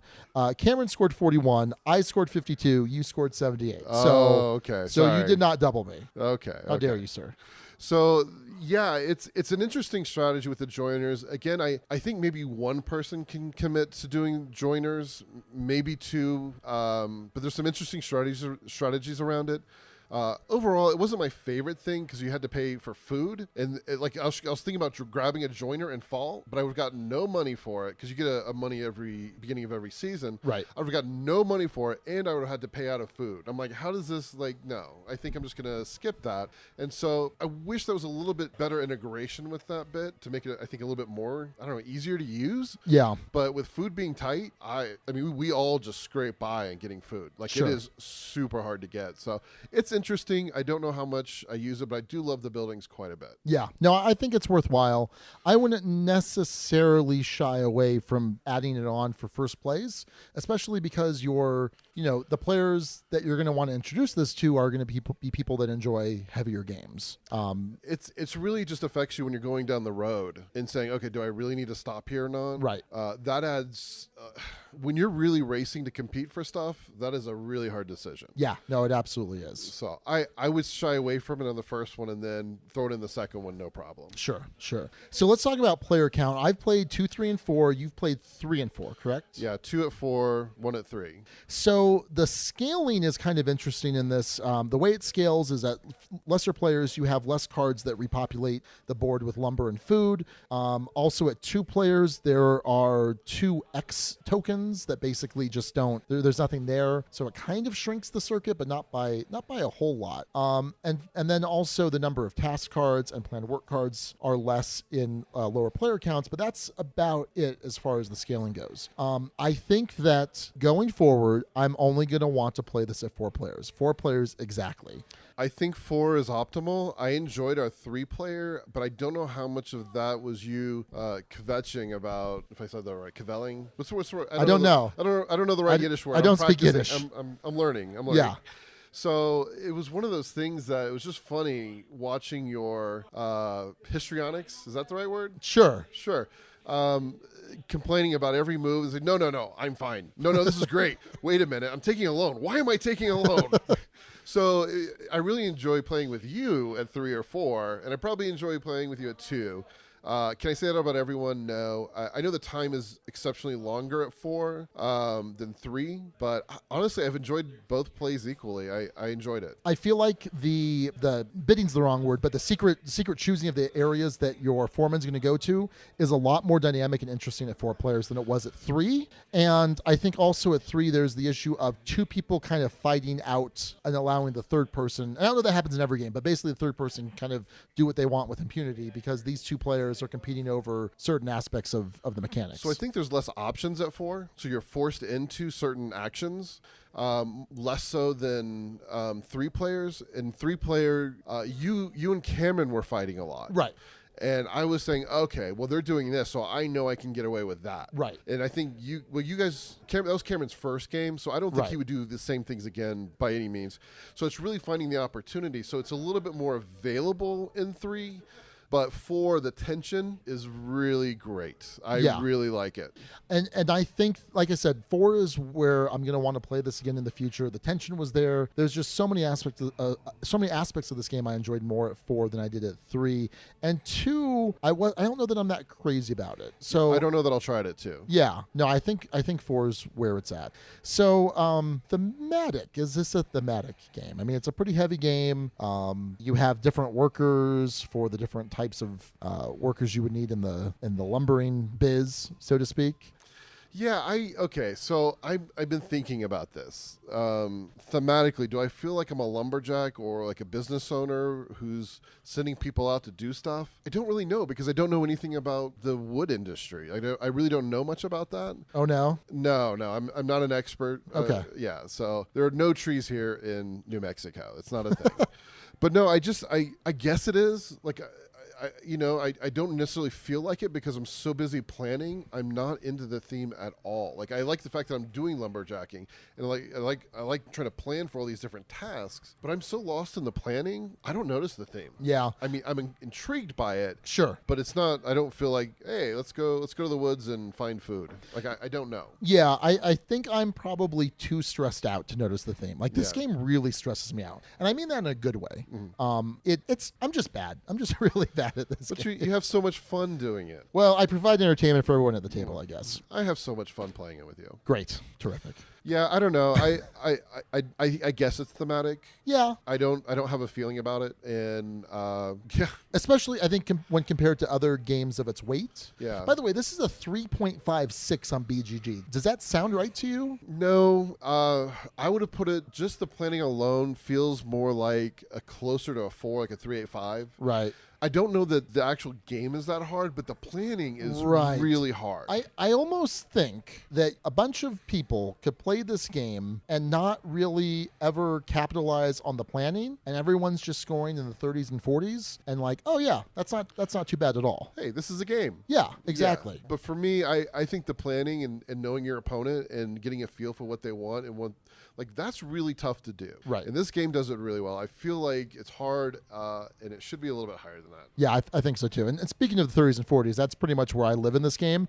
But I feel like I at least know how terribly I'm doing and how poorly I'm planning. But you know, when you're at the bottom, it's easy to go up. Sure. So you always feel better about your next play. So I was really low, then I went up to a decent score, and then I came back down. So, Yeah. So we got a couple thoughts here on the guild. Ben Coberly says, I've played Lignum 3 times now and have really enjoyed it. Twice with 4-player and once with 2. You have to make a ton of hard choices, and I always walk away saying that I'd really like to have a pen and paper next to me to plan out my rounds. The rondel mechanism to gather equipment, resources, and hire workers is really tense with 4 players and can actually get a little mean if the other players know what you're after. But I felt like it was a leisurely walk through the woods with 2 players. I enjoyed playing it both ways, though, and like that you can get a few different experiences from the same game/mechanisms. I'm a big fan of everything Capstone Games is doing, and am really glad they brought this one to the US. Yeah, rondel. It's a good description of it. I guess it is a rondel. Isn't Linear action selection. it? Okay, linear action selection rondel. So the Naxers had something to say about this. Megan said, what a fantastic design. I really enjoyed this one. Played it 2 and 4 so far, and I really enjoyed the planning aspects of it and the competition and tension as you decide where to go along the forest path. Even the selection of logging areas is tense. The game can be a little fiddly with reshuffling the little tokens for the path every round, but it's not too bad. The scaling for 2 players works really well. Definitely a 5 out of 6. So let's talk about that fiddliness right quick. We Oh, didn't boy. touch on that at all. Well, if you're How did you feel about that? We did a really good job on resetting the board. If you're a Feld fan, you're used to that fiddliness. It doesn't throw me for a loop. I'm sure Alex would be waving his arms in the air right now. Yeah, it's like a 2 for him. That kind of fiddliness is like, no. Yeah. We had a pretty efficient system because, again, you have to pull out all the correct tokens tokens, randomize them, put them out. You have to put all the wood and food out. And we had a good system down for doing that. It was pretty quick. It didn't feel terrible to me at all. Initially, at two players, when you only have two people doing it, it's a little rough. So Paul says, I own and have played Lignum now a few times, and it's a solid game. I was initially turned off by the theme. As much as I like farming and mining in my games, having seen the results of the timber industry, I was hesitant to jump in, but I'm so glad I did. This title really shines with the planning cards. It turns the game from pick up items and put them together to a great strategy game. Since there are only 2 years in which to harvest and sell, every action you take has a good deal of weight to it. The limited time also ensures that the game does not overstay its welcome. I'm giving it a 5, he says. That's another interesting aspect. It is a very short game in rounds. It's very intense, everything you do. So does it overstay? It's still a long game. Yes, it is a long game, but the tension is there, and I'm constantly pulling my hair out that I don't feel that length. It's you're engaged because you're planning, and then for me, that very last round we did in the game tonight, I had planned it in such a way that I could jump ahead, but I had to get everything I needed. And you people kept sniping stuff out me all game. So I really had to be aggressive. And I was tense the whole time. It's like waiting for a poker hand to drop. It's just oh, did I make it? Did I make my straight? Right. I mean, it's such a great feeling when the plan that you did came through. And being so engaged, 4 hours we spent, 3 hours? Yeah. Didn't bother me at all. No. I enjoyed it. All right, well, let's head into some final thoughts and rating. Here at the Dukes, we rate things on a 6-point scale. A 1 is poorly designed but playable, not necessarily fun. A 6 is an all-time favorite that's a contender for the top 10. Whamboy Matthew, do you want to go first or second here? Wow, this is tough. I felt for sure I was giving it a 6. Okay. And I keep going back down to a 5. I think maybe the design could have been better. It doesn't kill the game for me, but I think it makes it inaccessible. So let me ask you this. All right, a 6 is an all-time favorite, contender for the top 10. 5 is a great game, will rarely turn down a play of it. It's absolutely a 5. But is it a 6? I wish Capstone had spent just a little bit of time making some tweaks to the colors on the cards. Maybe getting rid of this. I don't know what the art is. It's not bad by any means, but I just tend to want to ignore it. I think people are going to be thrown off of what's going on here, so it's not going to be as accessible. I don't know who I'm going to play this with. I don't know, but it's kind of the same way with Arkwright, isn't it? I'm really struggling here. Who would I play Arkwright with? But I think Arkwright's a simpler game than this. Oh, my goodness. Okay. Not the rules. But once you get the rules, the actual playing, it's very simple. It's just really hard to figure out what the other person is going to do. Okay. This, I think there's a lot more fiddly bits in the rules trying to connect everything. So I think that part is a little bit harder and a little bit less accessible. Okay. I mean, I'm not saying they're probably equal to me. It's not a big thing, but I feel like I could do Arkwright a little bit easier than this. And I feel like this, kind of like I said before, this is, you get what you put into it. Like I said, I think people could sit down and kind of not fully capitalize on the planned work cards, and it's just kind of an okay resource management game, sort of. Yeah. And so to me, that accessibility is there because you can kind of tier the teaching of it. It's okay, this first game, I'm just going to kind of get a feel for the mechanics, get a sense of how the plan really work, but then you can build on it. A game like Arkwright is just, oh man, here is the 45-minute rules instruction, and then here's the 20th time I'm reminding you how this works. Or I'm looking at this one rule about this one tile that I can't remember how it works. Okay, I guess not. I don't know. I played Arkwright enough that I feel comfortable with most everything. Yeah. Maybe it's the same way here. I feel like I'm going to give this a 5, though. Okay. I want to give it a 6. I don't know what's holding me back. I know I'm never, anybody who wants to play this with me, I want to play. Sure. So I think it's at least a 5. I think I'm going to go there and maybe it'll go up. Okay. Yeah, I'm going to give it the same thing. I'm going to give it a great game. We'll rarely turn down a play of it. I was pretty sure it was going to be a 4. A good game worth playing just all the time belongs in the Duchy. And this is kind of a weird one because that rating's a little difficult when I'm only going to play this with 4, right? So I'm not going to play it with 2. I'm not going to play it with 3, which limits it in certain respects. But because I'm so bad bad at this, I want to keep playing it. I want to keep finding synergy between the planned work cards and use those as best I can. And it's really frustrating how bad I am at it. I'm super bad at this game, but that's okay because I've been enjoying it and I've been enjoying the plays, and I'm eager to play more. Especially once you have a group of people. I'm tired of teaching. Let me put it that way. Yeah, I'm very tired of teaching it. Okay, this is an easier teach than Arkwright. Oh yeah, and I think people can grasp it better. Sure, but I'm eager to play this with experienced players that have played it at least once, maybe a couple times, and you can really get a feel for those planned work cards. But yeah, it certainly can be mean, and it can be pretty difficult. But yeah, I'm giving it a 5. A great game. We'll really turn out a play of it. Yeah, I think it's a great thing that Clay Ross did bringing this over. And I'm glad he did, because I would have spent $100 trying to get it from Germany. When I heard about him doing this, I was, he's a savior. And really glad that, Heavy Cardboard kind of raised awareness about this. Words. And words are hard. Raise awareness about this because it's a really solid game, and I'm glad that it's getting a chance to be seen by a wider audience. Yeah, absolutely. All right. Well, Whamboy Matthew, thank you so much. You're shaking your head, but hey, this is your creation here. Not the boy part. That was something I'm going to blame BJ for that. I'm pretty sure he did that. We got off in this whole conversation on Duran Duran, and I posted Wild Boys. They're like, no, Wham Boys. And I'm like, oh, man. All right. Well, be sure to check out all of Matthew and Matt's reviews over on dukesdice.com under the Wham banner, so to speak. Is there a banner? No, but I'm saying the banner. What is pretty? It's underneath, not the internet banner. All right, that's going to do it for our review of Lignum. A 5 from Matthew and a 5 from Sean. All right. So, Alex, you're kind of in an interesting position right now. You are in a new place, in a new city. You don't have the regular crowd at Empire. You don't have my place to come play games at. What kind of game table do you have that you could play games on? Currently in this lovely one-bedroom loft apartment, I have a standard wood kitchen table. So not really much of a playing surface, and not a ton of space for a full-size table necessarily either. When I saw Game Toppers, and I've been seeing them at conventions, both Dice Tower Con and recently at Gen Con, it looked like the perfect thing to have for me. I'm someone who doesn't like a lot of big, bulky stuff, but I like something that provides a nice quality experience, and this definitely fits the bill, Sean. So these Game Toppers are really cool, right? Because like you don't have a lot of room, but you can store these toppers and then put them on top of your regular old table in your home. And it's got this cool locking mechanism. It's got some 3M rubber grips on the bottom, so it's not going to slide around. It's going to stay secure on your table. You can even put a pretty decent amount of weight on one end of the table, and it's not going to come flipping up. So I think it's a really cool product. The quality on it is pretty excellent. And you've seen them, Alex, right?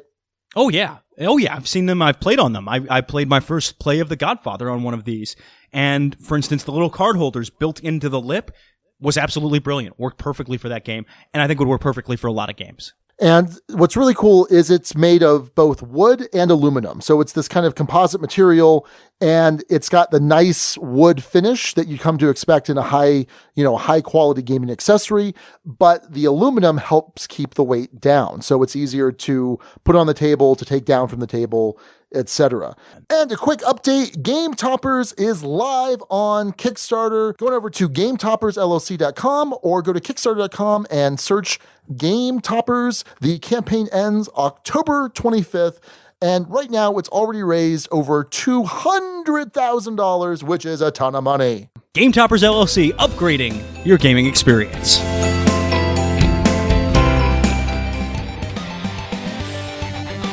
You are listening to the Dukes of Dice, proud members of the Dice Tower Network.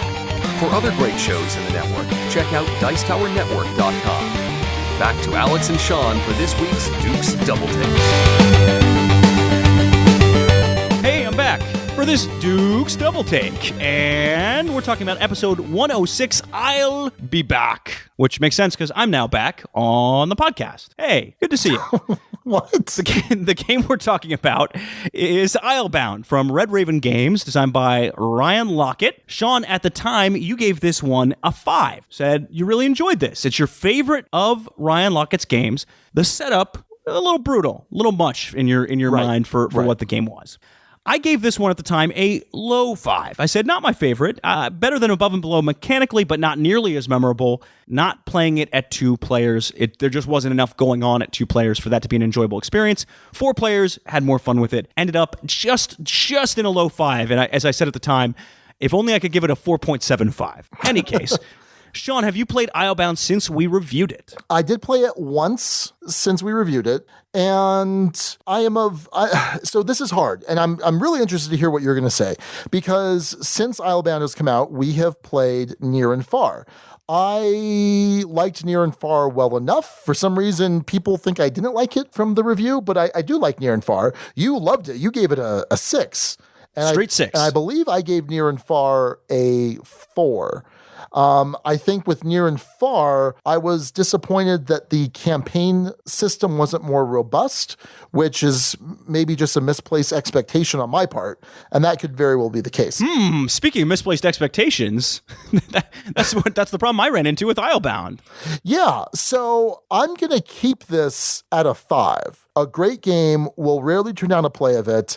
I think I'm going to stand by this, and there's a little bit of mental gymnastics here. I think when I first started talking about Near and Far, I was like, oh yeah, this is my new favorite Ryan Lockett Red Raven game. But then I'm like, well, wait, but I'm giving it a 4. I gave Islebound a 5. I think that if I had to choose between the two, I'm going to want to play Islebound. There are just aspects of it that I like. This is one of the few pick up and delivers that I like. It's a medium weight pick up and deliver. It's not some 4-hour Merchants and Marauders or Zaya or whatever, which I'm less likely to like. This scratches that pick up and deliver itch, which I may have from time to time. I just don't want to be in this long drawn out game to scratch that itch, so to speak. And I like a lot of what this does. I like the ocean art, because a lot of the other art in the other games is more, land focused. And there's just something really charming about this game. I like it more than Above and Below. I like it more than Near and Far. I think Islebound's pretty solid. I'm going to keep it at a 5. And I'm actually, the more I think about it, the more I'm like, yeah, I should get this out to the table more often. Okay, fair enough. So go ahead and drop it to a 4. I will. Yeah. That's exactly what I'm going to do. Yep. I was already struggling between a 4 and a 5 at the time. Yeah. I haven't played it since. I think the game is actually pretty quality. I miss the narrative in this, and I know it's a misplaced expectation and not necessarily fair if you judge the game in isolation. But Ryan Lockett's so good at world building, it means any game where I can't live in that world as thoroughly suffers a bit for it. And I know that's not fair. And sorry, Ryan, you're too good at building worlds. I don't know what to tell you. It ends up at a 4. The gameplay is actually really solid and a great game mechanically. I think I like Near and Far about as much mechanically, but the story and the number of options you have in that thing lifts it way up to a 6. And this one's at a 4. I mentioned at the time I didn't think it would be as memorable as Above and Below, and I stand by that. I think there's a reason it hasn't been in my brain space as much as some other games might be. Now that being said, I think it's certainly quality, and if you are interested at all in this pick 'em and deliver kind of game, maybe go back and listen to the episode and give this one a look, because I think it's a solid game. It's just not 5 level solid for me. It's a 4, solid 4. You know what the problem with chess is? What's that? There's no storybook. I mean, how can you expect to play chess without a storybook? All right. In fairness, though, this game does make an attempt with story cards. I think, anyway, I do not need to get back into this debate again. We did have some guild thoughts on this from Kevin Har. Kevin says, Islebound has some fantastic elements, but with many Red Raven games, I'm left wanting a little more. It obviously has some fantastic and imaginative art. I also really like the clever action spaces and the ability to both use combat or diplomacy to gain control of a space. The influence track is an interesting mechanic. There are definitely multiple paths to victory in this game, as I have won by going crew heavy, focusing on buildings, and playing combat heavy. The story cards are interesting, but ultimately superfluous, as they don't add much of a narrative to the game. I had some issues with scoring, as I do in a few Red Raven games. I really feel that the end scoring should factor in how many territories you control. Feels odd to me that it doesn't. Also, the cost to other players for using a space you control is often insignificant. Still, it's a worthy addition to the Red Raven catalog, and a solid 4 for me on the Ducal scale. And Kevin, I think pretty much echoes my thoughts on this pretty well. So, that's our Dukes Double-Take of Islebound. Goes from a 5 to a 5 for Sean, and goes from a 5 to a 4 for me.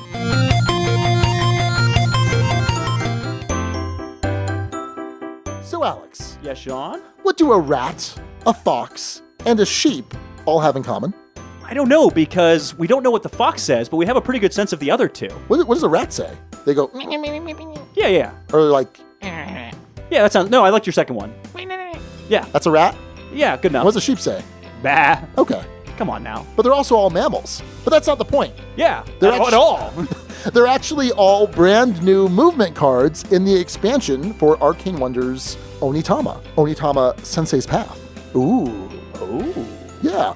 So, Alex, are you a fan of Onitama? Love it. Love this game. So it's kind of like a streamlined chess where you're moving some pieces, you're trying to capture your opponent's pieces, or get your sensei to the opposing sensei's spot, so to speak. And what's really cool is that you're using 5 of these movement cards every game, but you're kind of sharing these cards. So when you use a particular movement card, you now make it available for your opponent. And what's really cool is this is offering 16 brand new movement cards that you can shuffle in with the base movement cards to add a little bit more variety to your games of Onitama. So interested in this, Alex? Yeah, absolutely. In fact, just saw a couple copies at Empire. Might go swing by and pick one up. So if you're local, go and pick it up at Empire Board Game Library. Otherwise, pick it up at your own friendly local gaming store or some online store of your choice. Either way, go buy Sensei's Path from Arcane Wonders. So recently, I saw some news for a Dark Crystal board game, which is a Jim Henson movie from the 80s. Kind of in my mind, it shares some identity with Labyrinth. The David Bowie movie also has a bunch of Jim Henson Muppets. And I got to thinking, boy, there sure is a lot of 80s nostalgia that seems to be popping up in board games. I mean, we saw a bunch of different Princess Bride games from Game Salute. And so I said to Alex, hey, Alex, let's talk about all this 80s nostalgia. And in Alex form, being a little bit younger than me, he said, hey, what about the 90s? Hey, remember the 90s?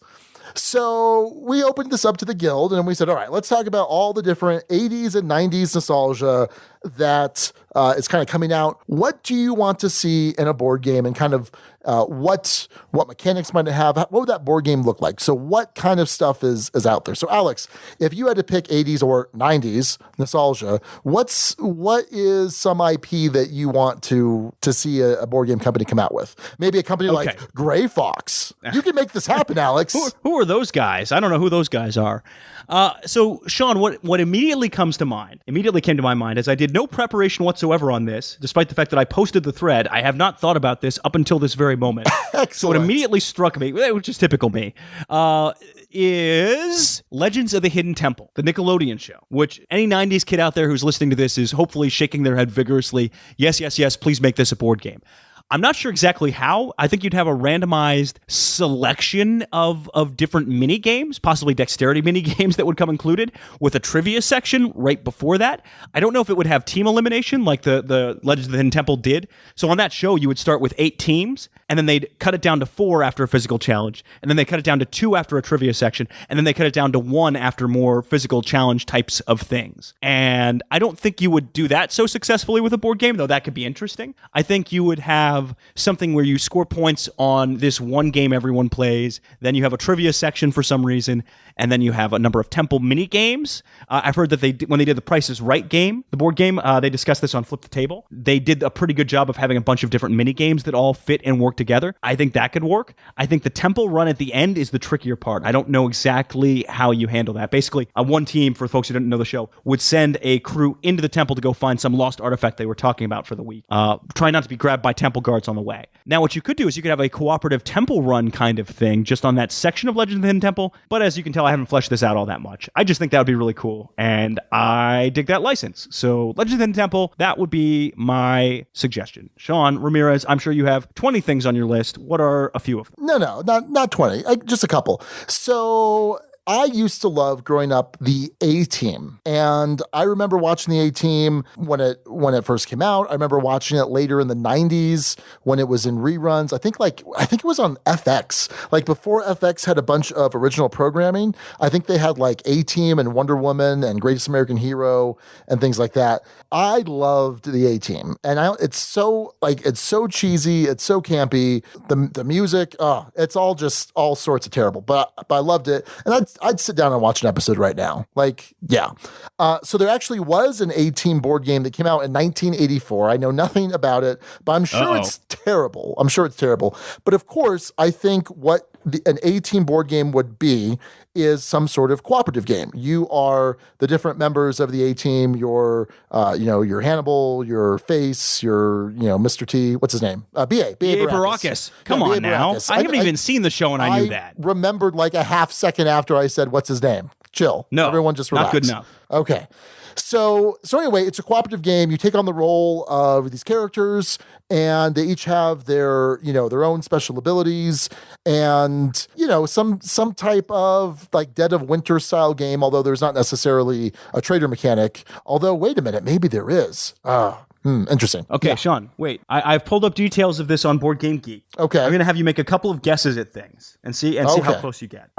So I can tell you the chief mechanic is roll or spin and move. From looking at it, I can't tell which of those two it is. Okay. It's a giant like spiral of doom. Sort of looks like a nautilus. The board looks like a nautilus. Okay. It plays in 30 minutes, 2 to 4 players. It was a Parker Brothers game, 1984, as you mentioned. What is the BGG rating on this game off of 43 ratings? I'm guessing that the people that rated it were rating it for the nostalgia. I'm going to say it's a 6.5. It is a 4.2. It is garbage. Oh, I'm sure it's garbage. I'm sure it's garbage, but I was thinking that maybe the nostalgia would really get there. Not even that saved it. Not even that. So that tells you what's going on. Also, I can't find any eBay listings for it right now. I was gonna see if I could sneak a copy. Yeah, please don't do that. Please don't do that. Star Wars. If you have a copy of A-Team, the board game that you don't want, please send it to Sean Ramirez at insert address here. Look, I know that the ending of Flip the Table has left a flip the table size hole in your heart, Alex. But we don't. It has. We don't need to carry that banner, so to speak. Oh! I found it. Oh! I found it. It's on. Oh, it's all over eBay. You can buy it now for $23. Someone do this. Maybe me, and send it to Sean. Please I might don't. do that. Please. If I send this to you, you have to play it. Please don't. You have to play it. Please if don't. I send it to you. So, okay, here's another idea. And this can get me in some trouble here. Married with Children, Alex. Married with Children is the guiltiest of my pleasures. Well, that sounds really dirty, the way I said that. Yeah. Married with Children is a terrible, terrible show. It in certain ways just has not aged well. The whole just terrible misogyny of Al Bundy and the whole thing is just terrible. I will say this, that the pilot episode of Married with Children is probably one of the best classic sitcom style episodes on television. It was fantastic. Go back and watch the first episode of Married with Children. But then it devolved into this just crazy, ridiculous show with just terrible. And I remember my younger brother, he's 12 years younger than me. He knew what type of shows that I like to watch. This is, I don't know, like 10 years ago. And shows like at the time, The Office and The Wire and, quality television. And he was watching an episode of Married with Children with me. He had never really watched it. And he was just like, why are you watching this? This is nothing like any of the other shows that you like to watch. But for some reason, it's just a guilty pleasure for me. And I feel like there would be a really... I don't want to see this made. Don't get me wrong. I'm not advocating for this to happen. But I want to see there would be a really bad party game where you are insulting people of different... Yeah, I know. It's getting me into some hot water here. Wow. It's an insult party That doesn't game. sound like it's going in a good direction at all. It's an insult party game. I'm not saying... no one make this. Please no one make this. But anyway. Hey, Sean. Yeah? Sean, I probably should have searched stuff on BGG before discussing things. Okay. Because there is, in fact, a Legends of the Hidden Temple game. Oh. For 4 to 12 players, just put out this year by Pressman Toy Corporation. Okay. It has 9 ratings on BGG, but doesn't have an overall rating because that's not enough. Okay. Just throwing that out there. It's the ratings are bad. Ooh, they're low. It's like 6s and 2s. Yeah. Well, maybe I'm changing my answer to advocating for a better Legends of the Hidden Temple game, but I don't know it's actually bad. I have to actually try it. Did you ever watch Quantum Leap, Alex? No, I haven't seen any of the shows you're talking about. With Scott Bakula. So in Quantum Leap, Scott Bakula plays Sam, who is a time travel scientist, and they managed to figure out how to travel back in time, but it has to be within the lifetime of the time traveler, and they actually jump back into some other person's body. And so Sam will control their body, and basically he has to set right what once went wrong. That's a lot of W sounds all together there. And so once he corrects this error of history, he'll then jump into the next body, hoping that each time the next leap will be his leap home. Sean, I have breaking news. Yeah. Are you ready? Yep. I have breaking news. Married with Children is actually a board game. Is it? Okay. Yes. When did it come out? It came out in 1990. Okay.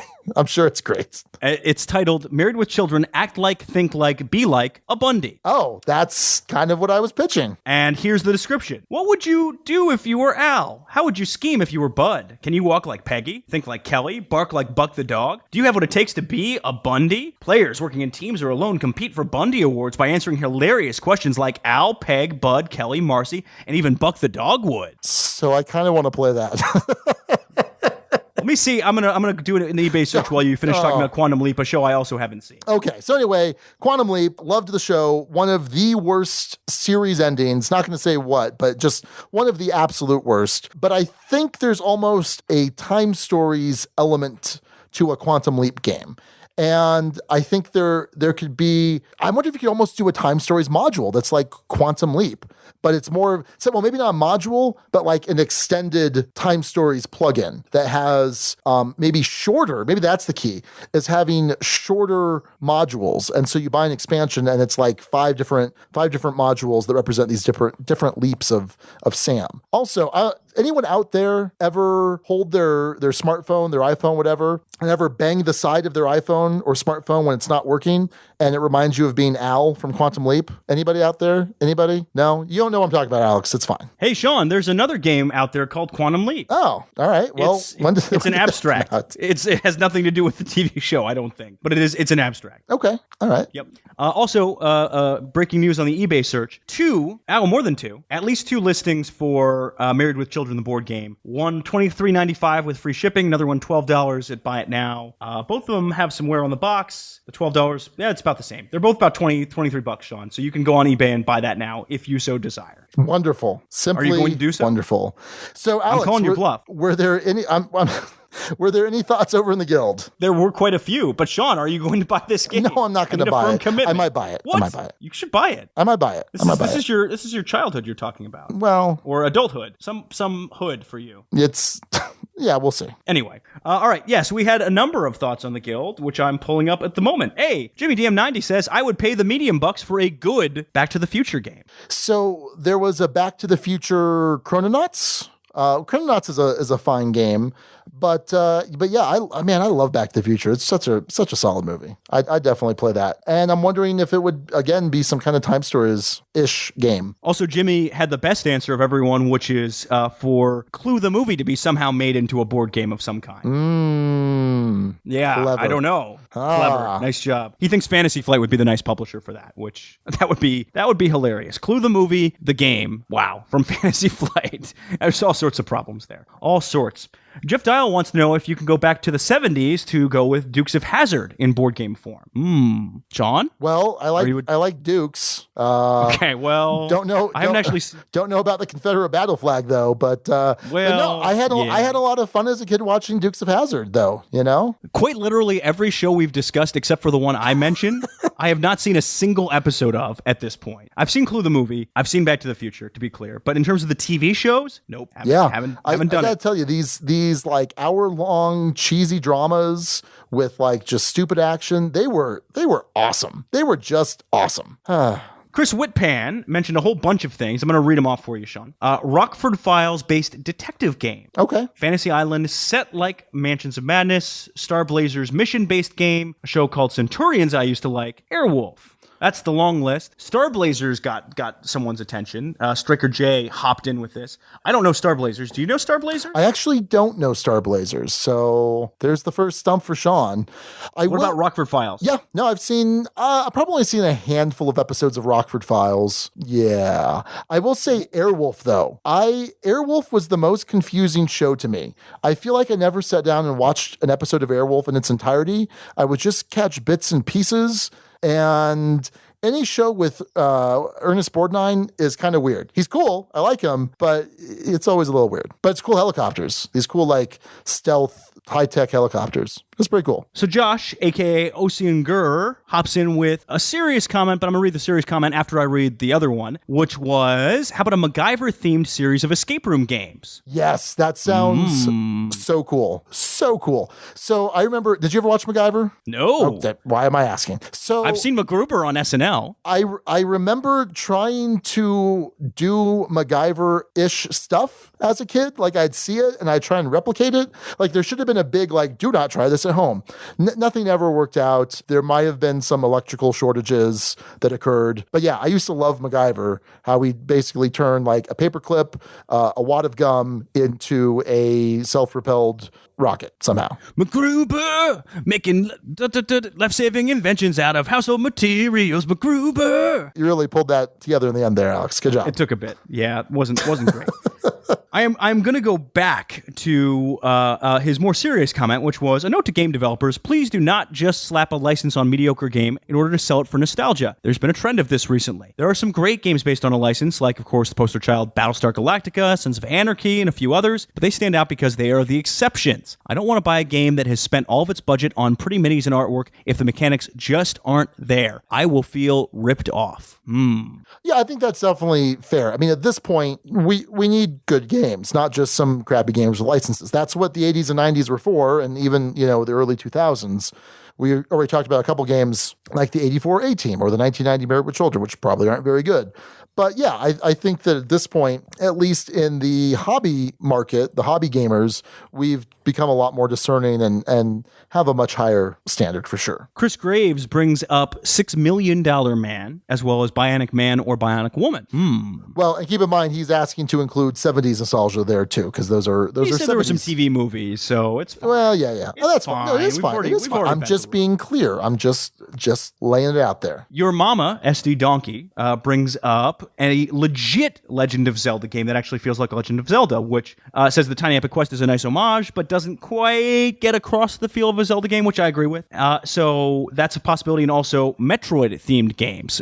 Sean, did you ever play Metroid on the old... Oh, I did play Metroid. In fact, I commented in the guild, one of my favorite things about Metroid was the ability to kind of go back over the same areas once you had gained new abilities. Once you could jump higher, once you could turn into the ball, and it would open up new areas from the previous areas you'd already gone over.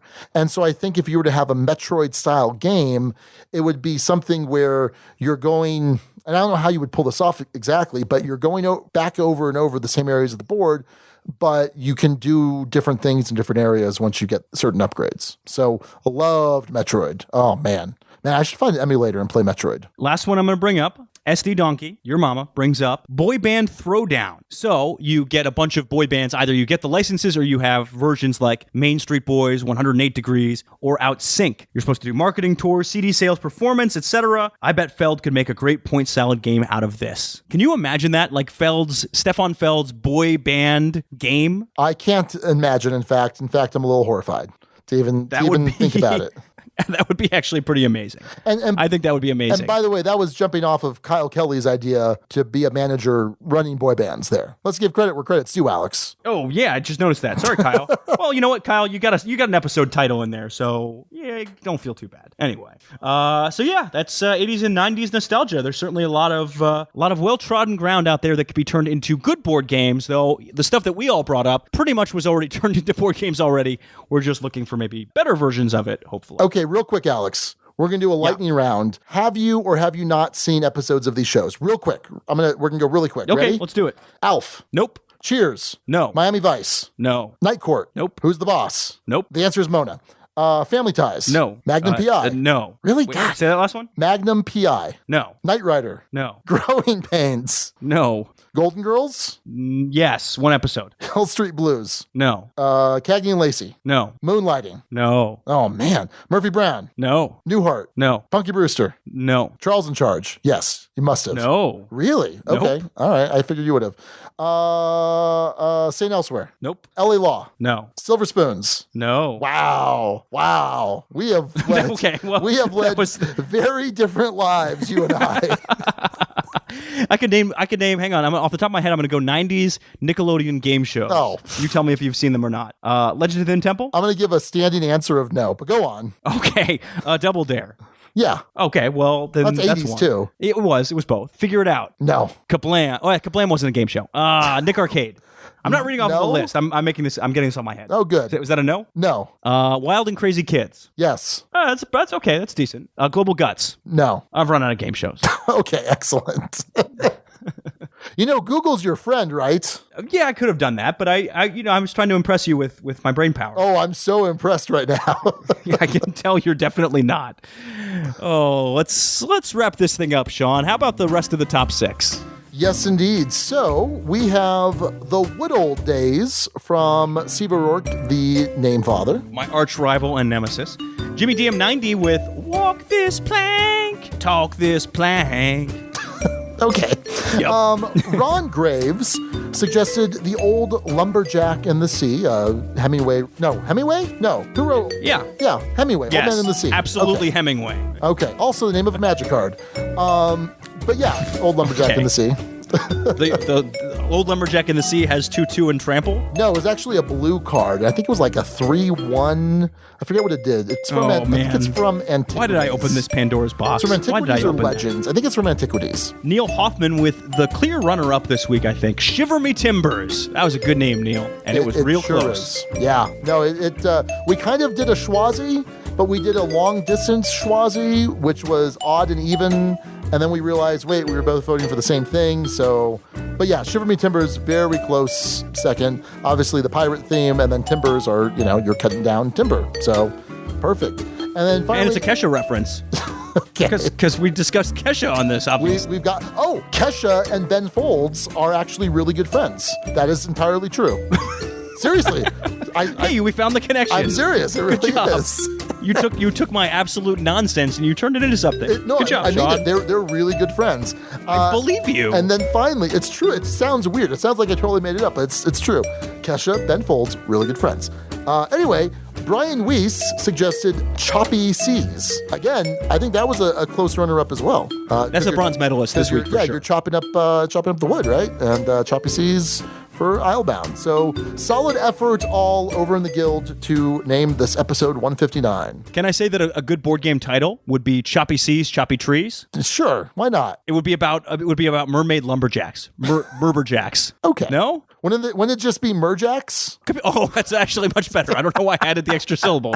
Merjacks. It's about Merjacks. Yeah, I'd play a game with Merjacks. I'm gonna workshop, and by workshop I mean I'm going to see if I can find a Merjack to come on the show. Oh boy, we already have. Okay, never mind. Hello, friends. It's me, the Shoggoth here. Are you guys almost done with the episode? Yep, we sure are. In fact, I think we're gonna end it now, Alex. Oh, what? Wait, are you talking to me or Alex? No, I'm talking to Alex because Friendly Shoggoth, I'm kind of tired of you. You're kind of bugging me here. Hey, do you know a good lawyer? I heard someone was looking for my likeness for a T-shirt. Oh, is that the case, Friendly Shoggoth? Yes. Are you gonna tease that out at all, Friendly Shoggoth, or you're gonna just leave people in suspense? No, I'm good. Hey, can you let Alex back in, please, so we can end this episode? Hey, what's up? Okay, that's just terrific. So anyway, Alex, I hope everything is going good for you out there on this. This is the September strangest 21st. beginning and end to an episode ever. Sure we get the start of the show, and then we get Merjacks. So we have Earth, Wind, and Fire Day and Merjacks out of this episode. Yep, that's the case. So that's going to do it for episode 159, Captain's Log. Thanks again to Kyle Kelly for that awesome name. So until next time, this is Sean. And Alex. And Duke you later, everybody. Thank you so much for listening to the Dukes of Dice. Today's episode was recorded in the Duchy on Earth, Wind, and Fire Day, September 21st, 2017. Our theme music is provided by Carbohydro M from his Prime Legacy album. The Dukes of Dice are a proud member of the Dice Tower Network. For other great board gaming podcasts, check out dicetowernetwork.com. And for all the latest in the Duchy, go to dukesofdice.com. Find us on Twitter at Dukes of Dice. Join in conversations on our Board Game Geek Guild. Find us on Facebook and subscribe to our YouTube channel. Thanks to our sponsors, Tasty Minstrel Games, Arcane Wonders, and Game Toppers. You can check out all of Tasty Minstrel's games at playtmg.com, all of Arcane Wonders games at arcanewonders.com, And you can find Game Toppers at GameToppersLLC.com or right now on Kickstarter. We'll see you back here in 2 weeks. Until then, game on!